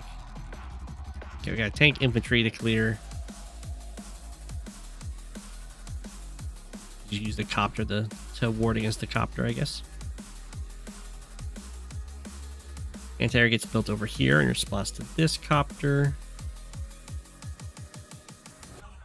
Another tank and infantry, okay.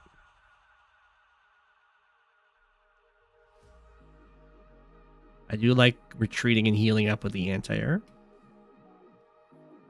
Ideally, you do it in a spot that the tanks can't just reach you. But it should be fine. There's enough stuff in the way. Another case, low health tank. Go for the attack with the infantry, very good. Recon comes in, takes this hit, is attacking into mech and tank range. I'm not so sure about sending the recon in this case. Another recon. Tank backup. I guess this mech is already hitting this tank, but now this tank has this guy? I don't know. Okay. Infantry, copter hit. Tank is going to hit the anti-air. Anti-air survives.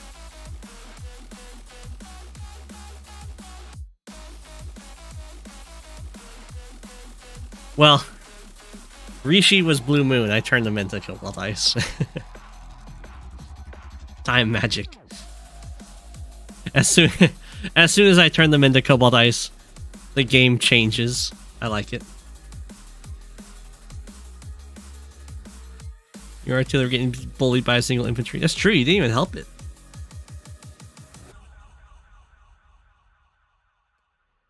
Or recon. That one's also sad because of the artillery backup. It was covered by a tank, but artillery showing their value. Another anti-air. Oh, I guess in response to the other copter. Okay, makes sense. Coffeespoons is looking to be in a tough spot here. Down in unit count and way down in unit value.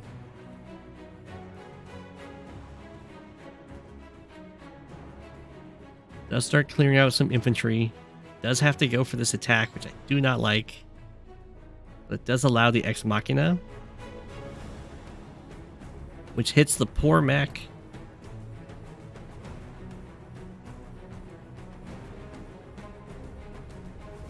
Luckily, this anti-air is not in range of getting hit by a tank.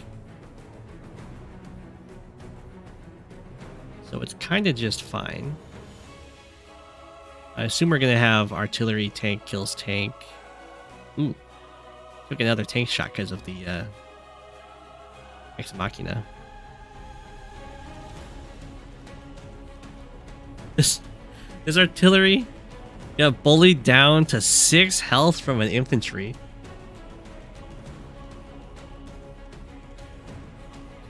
Look at that. That's like an MVP infantry right there.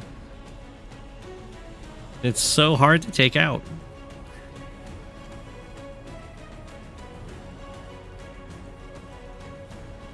Okay, these guys are being really annoying. Trying to threaten to go for the airport. Ex Machina hits this copter, which saves Rishi's copter. And base locks this base, but that's not a huge deal.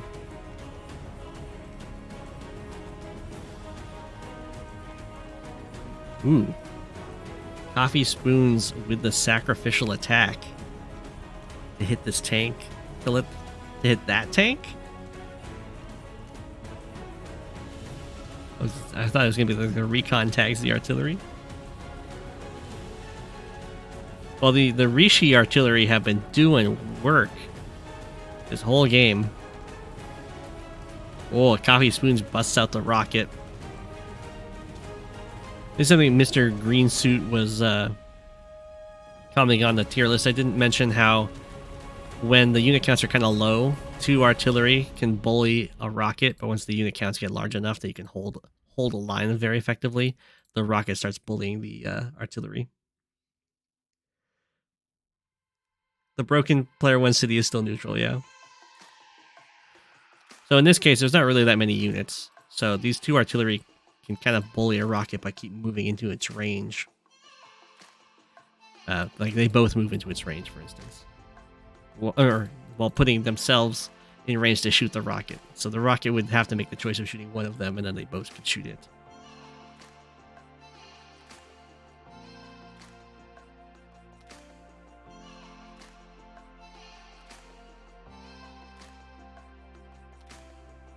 Okay.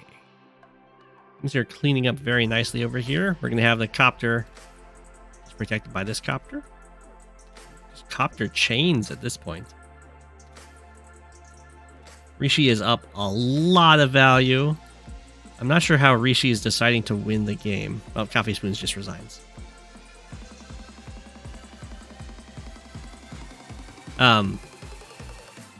Coffeespoons does resign here. I think Rishi's plan was to win by lab cap.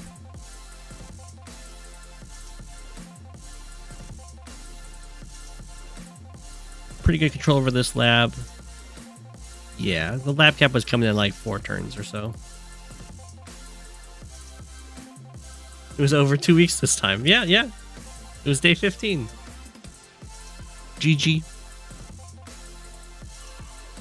But it's important to have a plan for how you're going to win the game if your opponent doesn't resign. In this case, there'd be a few ways that Rishi could do it. Going for the lab caps would be probably the fastest way. You could try and rout your opponent, or you can just stall out the game. Just capture all the like fringe properties and just stall to the day count, the day limit. But very well played, Rishi. I really liked your artillery.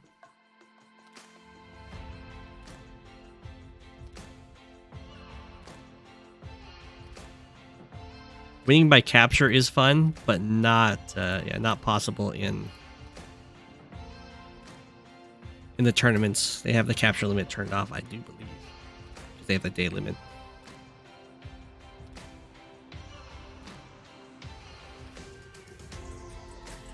Oh, I have a game in here twice. I have a Twiggy versus Trollmaster in here twice. Almost went back to that game. What happens with those is when both players submit the game to me. That's what happened with the last one. Okay, so there's one less game on this list.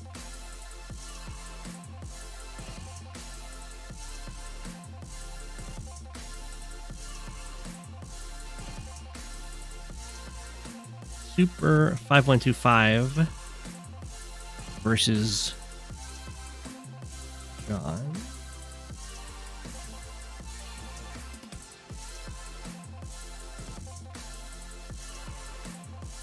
Here. On Wishbone.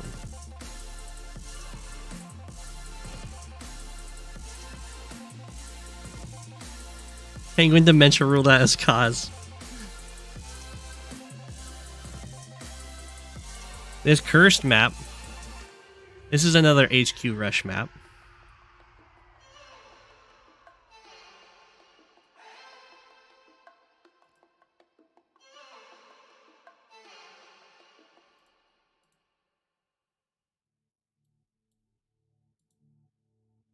I'll have you know I did not recommend it for League. I don't remember if I got put in League.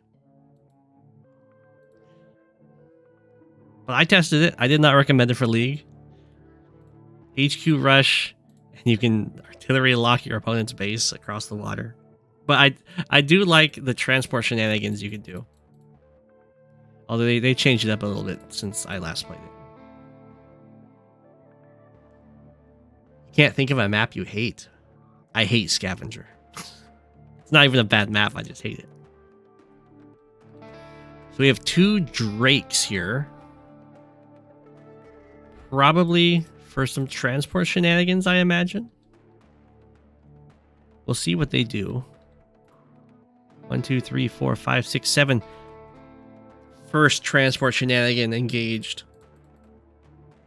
Getting this city faster.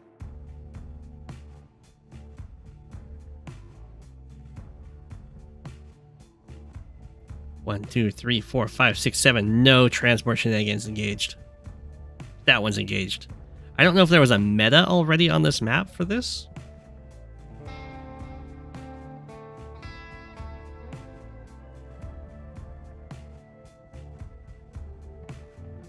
Neither of them picking Kindle and transporting an infantry across the river to sit on the opponent's city. Wait, what?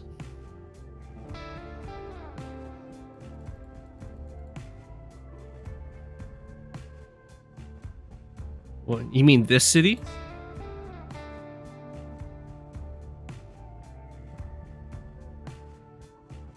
It takes 2 turns to get there, man. That is pretty mean, though.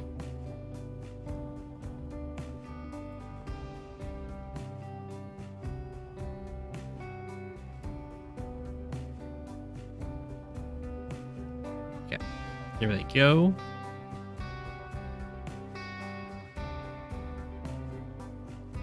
Just deploying their units. A recon coming out over here. Not quite sure what this why this black boat would ever leave this HQ.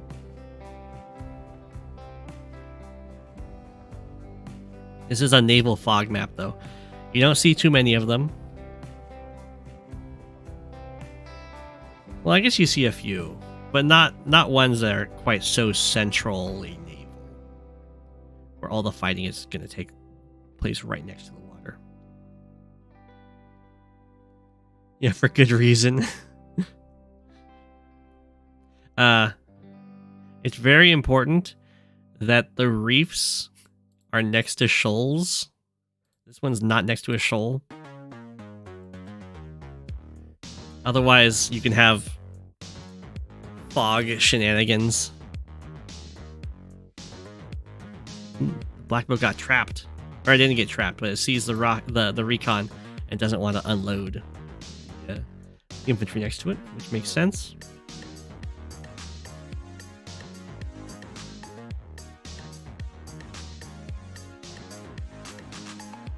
I guess it's not critical in this case because there is an airport. It's just off in the corner.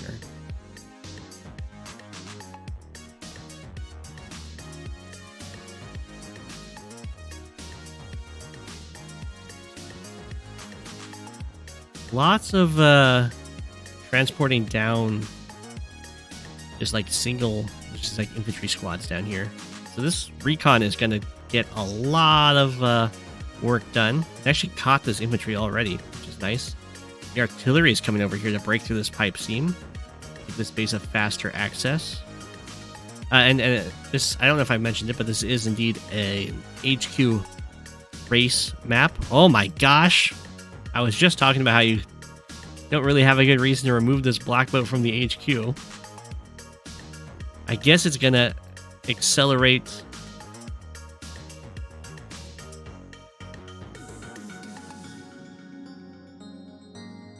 It's just gonna accelerate this capture return. I don't think that's worth it personally. Is this is an HQ on the edge of the map. So it's very hard to protect that, since your opponent only has to guard these two sides realistically as they attack from like the top and the left. So it's hard to wrap all the way around to hit the top.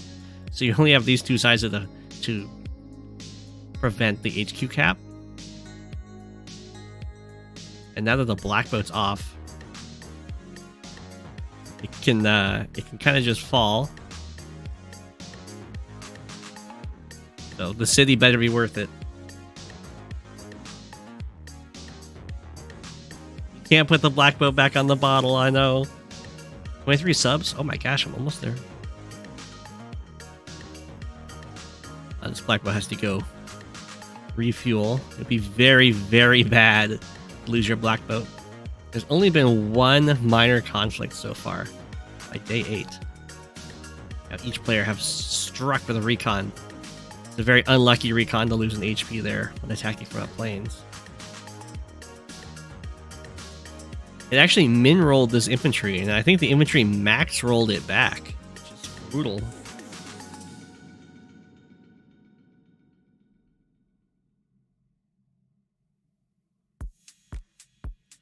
The black boat can stay next to the HQ. That is true. I mean, a black boat in the shoal is a lot easier to kill than a black boat on an HQ. That's true, and the recon does. Oh, the recon does scout that the black boat's been removed. So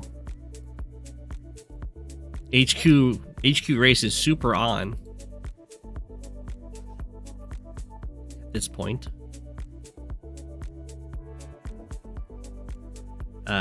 These forces are trying to move down through here, but you're gonna have to start sending stuff up here because you're gonna lose this race. Like, you have to deal with a black boat on an HQ over here. They don't. This is a mistake. I'm not sure what's going on here. The tank and infantry here can just clear this city, no problem. Send the recon up here. Either go after this comm tower, or like sit on this city. I'd probably sit on the comm tower. Try and stop them from capturing it.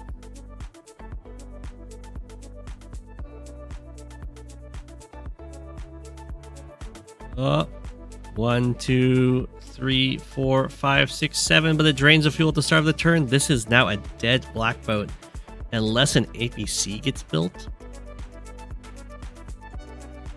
Rest in peace, black boat. Well, I mean, an APC can be built later too.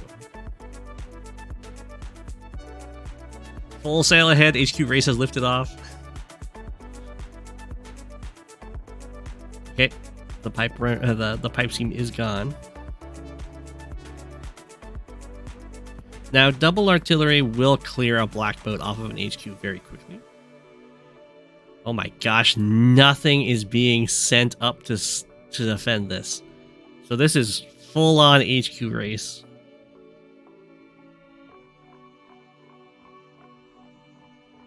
It looks like Super 5125 hasn't quite recognized that it's just a full-on HQ race. Do we have the APC built here? Can't read. Yep, there we go. It's probably fine to actually just let this sink instead and just build more vehicles. And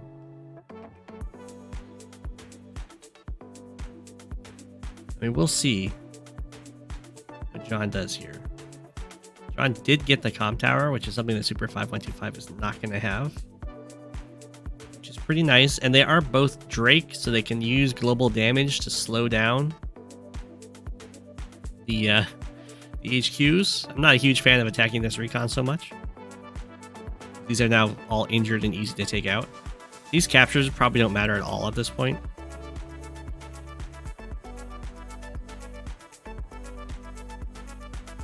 Oh, Super 5125, what are you doing? Just rush the HQ.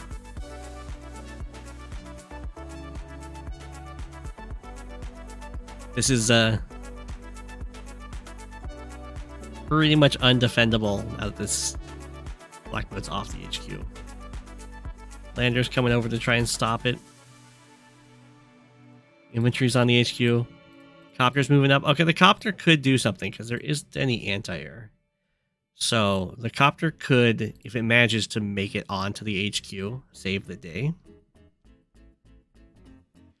John is moving on over here with a very strong force. This is kind of why it's just a straight up HQ race and it's not a real point in trying to defend, because they can unleash a lot more attacking you than you can really defend.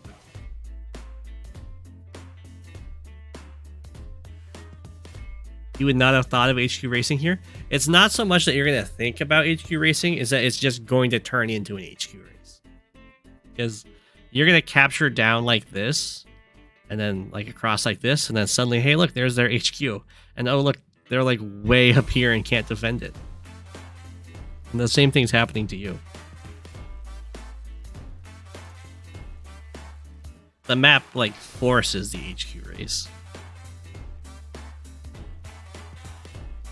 Okay, we have the first infantry in range of stepping onto the HQ.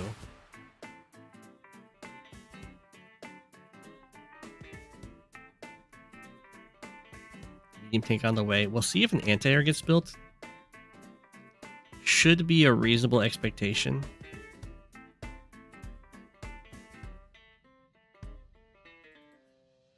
Moved right next to the artillery. It's like, whew, dodge that one.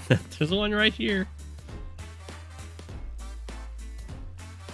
Okay, well, if you build a copter yourself, I 100% expect you to build an anti-air here.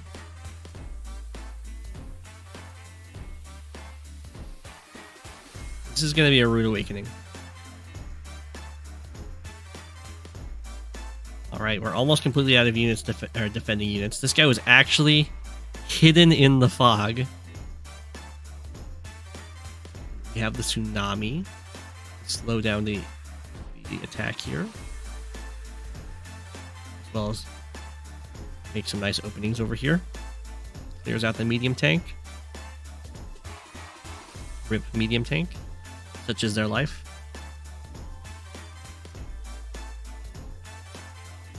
I can see this playing better in standard, yeah.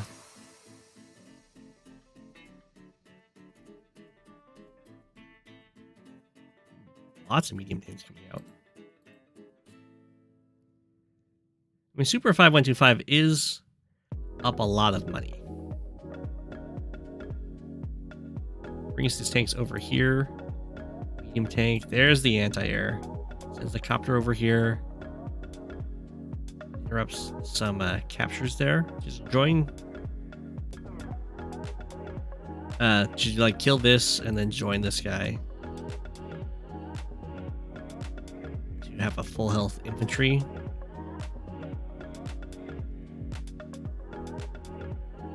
Okay. See, the HQ race is in play. Super 5125 is going to have the super pretty soon, which is going to slow down a lot. Progress. But pretty much cleared out over here. The artilleries didn't get hit, so they're going to be able to kill off this black boat really fast. At the same time, over here, there's just an infantry in the black boat trying to hold. And then these guys are kind of down here, but none of the infantry are in range to start the capture. Tanks get dropped off, copters flying down. Got the Typhoon. Should really check the vision and then try and clear this off, but it looks like not actually possible right now.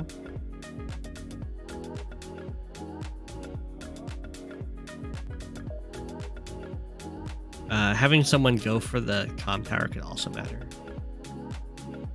I really don't like that tank attack. I don't know what that was about. That was a valuable blocker that just died. Slash ability to get vision. Okay. Well, that was a low roll from that artillery. But they did get hit by the global damage.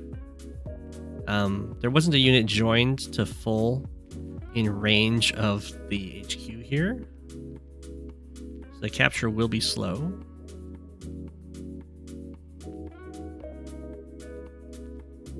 The anti-air is still far away, so this copter is going to be, and this follow-up copter is going to be really very annoying.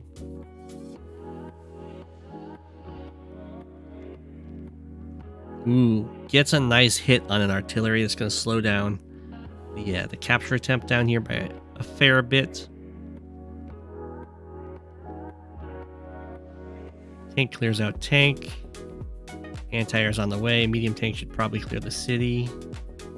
Recon might be able to do it. Or the HQ. Oh, it does. Okay. The 9 health starts capping. And then in this case, you would just hit this medium tank with your medium tank. And then you would finish off the block with this APC. Another thing you could do is just put the medium tank right here if you wanted to. Actually, it'd be better if you'd put the medium tank here, APC here, and then infantry here. 1, 2, 3, 4, 5, 6, yeah. And then the medium tank can only hit an APC. It can't hit your medium tank. And then the black boat has to sacrifice itself, has to delete itself, so that the copter can hit the HQ. And then you just join together, and you can kill off everything with the anti-air coming in.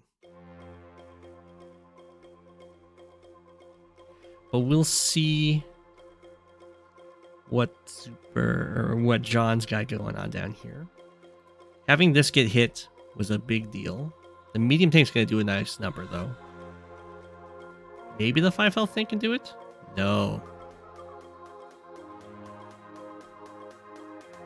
Okay. Medium tank got to hit this. That infantry gets taken out. This will be joined up to 9 while having 9 left, so it'll be a serious threat that has to be hit every turn. Okay, I was like, you have to have a full health infantry in range, and there is one right there.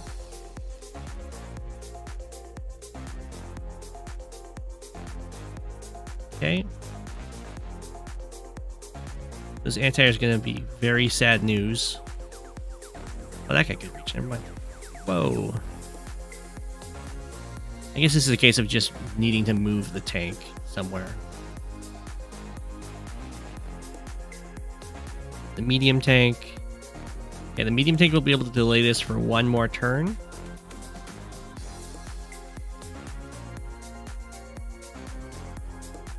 Where, Super 5125 is going to be able to delay this 1 more turn as well, just off of the normal power.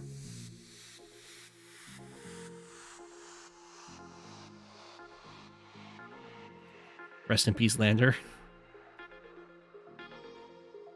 Okay. HQ has been cleared. Now it just comes down to blocking. You gotta recognize, of course, that this is global damage. So this is gonna take 3 turns. You can't, like, delete your units because they also have to block against the incoming attackers. Ooh, that's probably a little risky, but I imagine the battlecopter hit for more damage. It doesn't really matter that much, though, because this will just capture and then be joined anyway. So, Super 5125, capture, join, hits the normal power.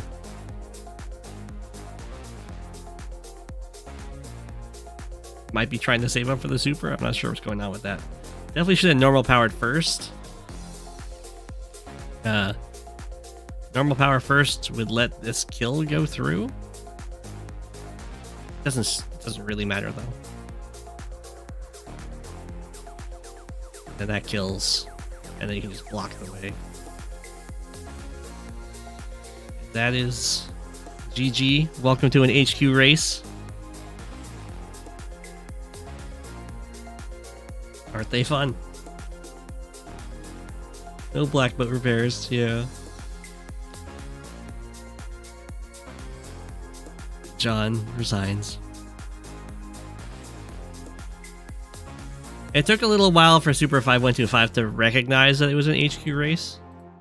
And it was definitely a huge misplay to remove the black boat from the HQ for John. There was no artillery with this attack. But the little square of shoals was too tempting to resist.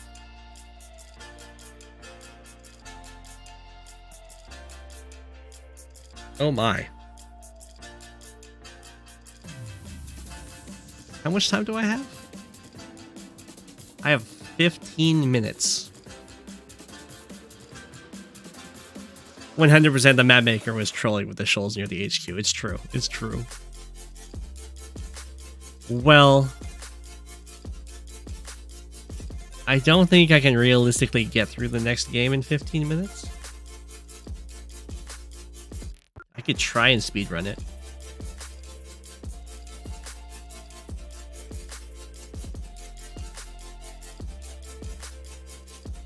Test and rate my map. Just don't quit. I like the name of the map. Keep this in mind, Habits. This is S rank contested Navy. So if this map is not an S ranked map, then you guys just aren't doing your job right. It's in the name. My gosh, this is a massive map. I can't I can't scroll out. It's impossible for me to have the whole map on the screen. But that's okay, because there's nothing at there's no properties at the top. This is all just missile platforms and islands. Why would you ever go up there?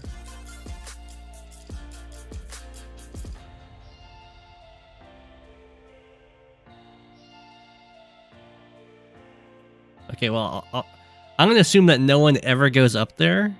I guess the same can be true of the bottom. So the map is actually a little bit smaller, effectively. It's called an S rank contested Navy map. It looks like a rough Navy map to me, because if there's so much shoal, and any of these harbors can easily be blocked off with a submarine. I mean, I can try and cover it really quickly. It's a 4 versus 4 versus 4 versus 4.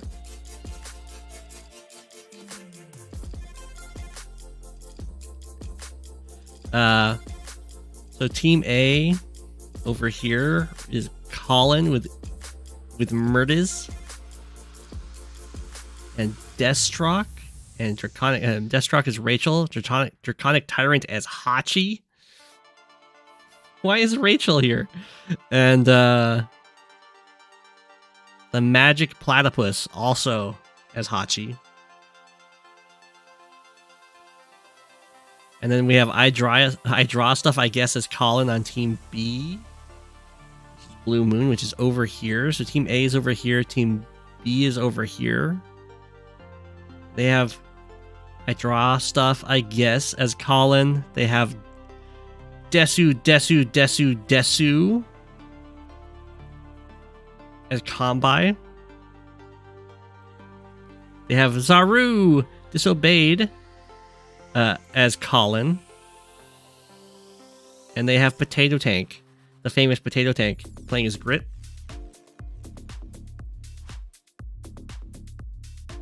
We have Fipo playing as Compi and Team C, which is down here.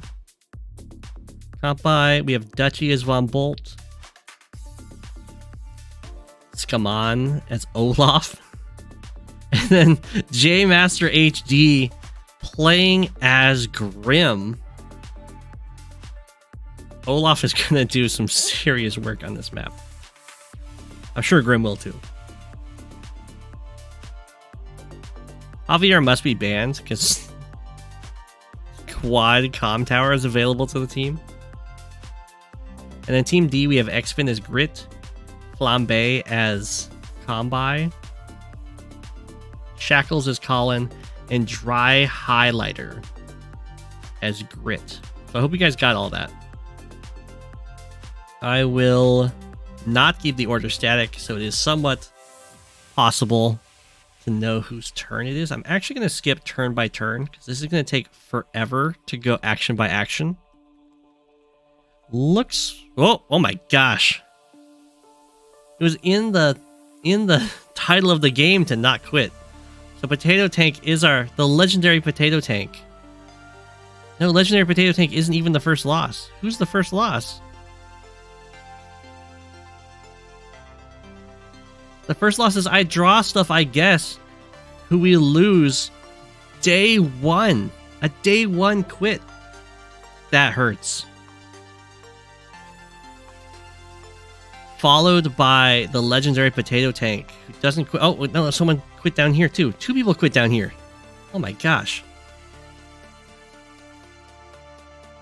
Destrok quits.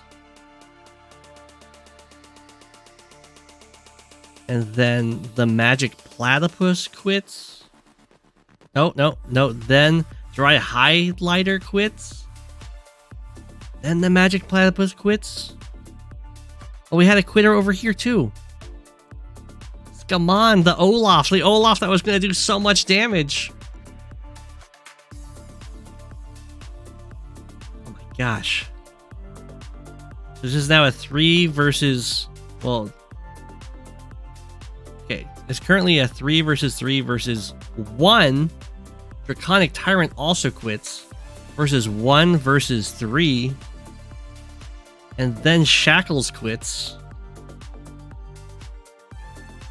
And then Potato Tank quits. Mirddes, or no, not Mirddes.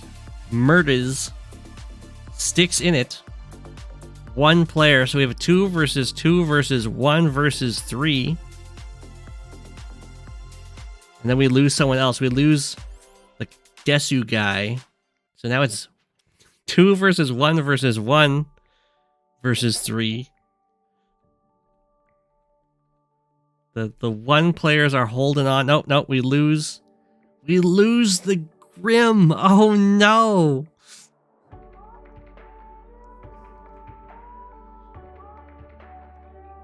Okay, now it's a 2 versus 1 versus 1 versus 2. They're moving out.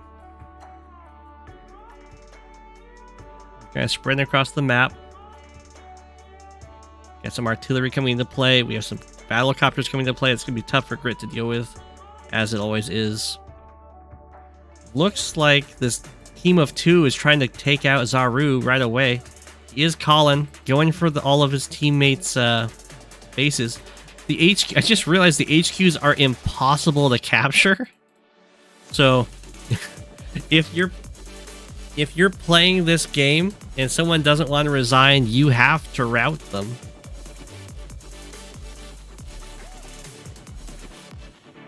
It's a brutal attack down here for Grit. The anti-airs don't quite cover everything though, so we'll see. Oh no, his teammate though. Flambe is able to cover against these copters. Attacks moving in here on Zaru, who does build a Neo Tank to try and hold off.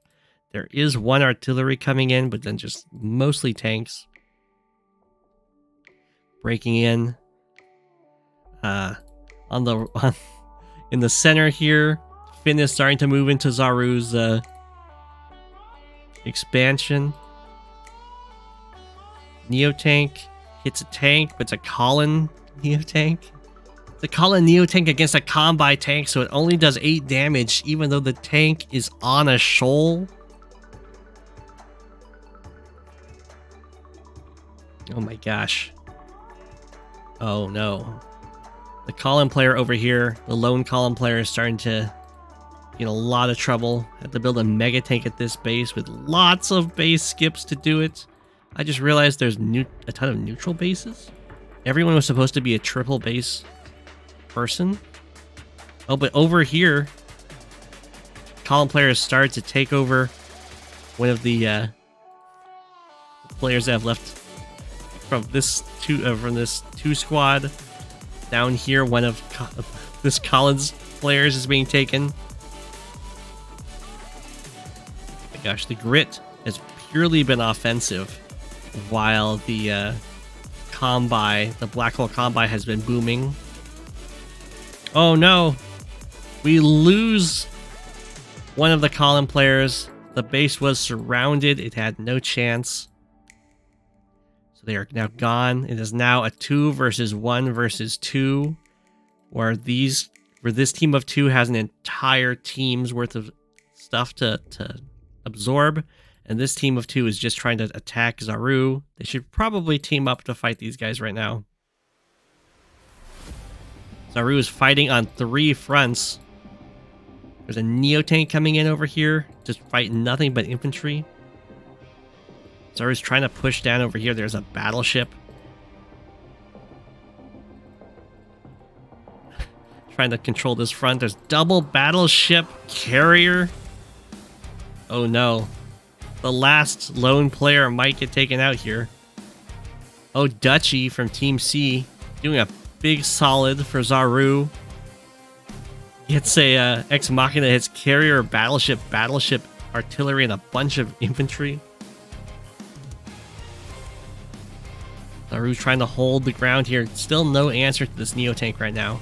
There is a Mega Tank following it up. And that's a Combi Neo-Tank and Combi Mega Tank approaching Colin. Zaru Disobeyed has been unable to store up money, so worst case scenario for a Colin player. Loses a lot of stuff here. Maybe it just moves around. I think it just moved around. Attacked.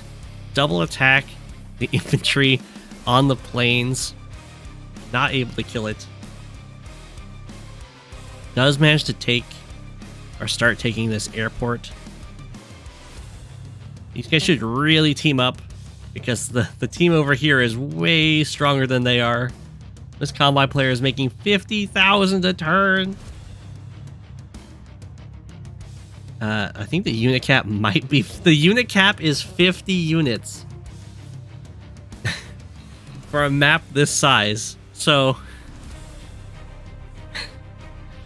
if these attacking forces get cleaned up, there are no reinforcements on the way. They have to make a whole new army and then walk over. Oh my gosh. Dutchy has resigned. It's now 2 versus 1 versus 1. Oh my gosh, and then Beepo also resigns, so now it's just a 2 versus 1. Good luck, Zaru. You have 36k income against 52k and 37k. And you also have a third of Flambe's unit value and half of Finn's. But all of these units are going to take quite a while to get up here. Oh, it doesn't let me go to the next turn, so I think Disobeyed might resign here. We'll see. For some reason, these units are moving down here. They should probably try and fight off this attack. That's okay. It's going to take a long time to get down here. And then Zaru resigns.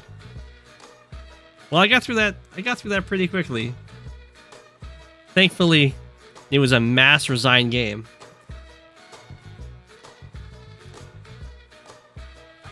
What a game. I don't know who made it. I assume it's going to be Xfin or Flambe. Either that or the host left as well.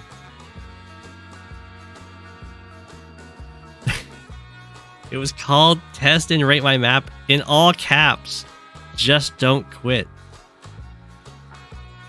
That was sent in by Zaru.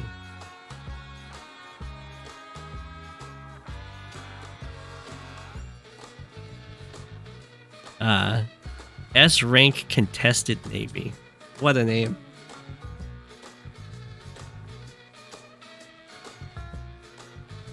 Rishi Zaru. Zaru didn't quit until the very end. Versus 1. Well, we're going to end the stream there. I hope everyone enjoyed. We got through a lot of games. There's only 1, 2, 3, 4, 5, 6, 7, 8, 9, 10. Only 10 games left on my my replay do right now.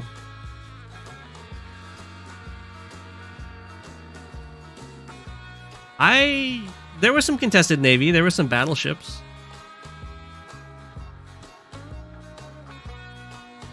Is there a plan for penguins to invade high funds? I'm currently invading high funds as we speak.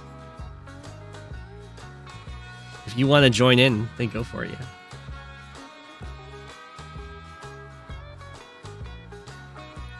I'm going to call the stream there and leave you with an apple. I hope everyone has a good one and gets it. Controversial Navy, maybe.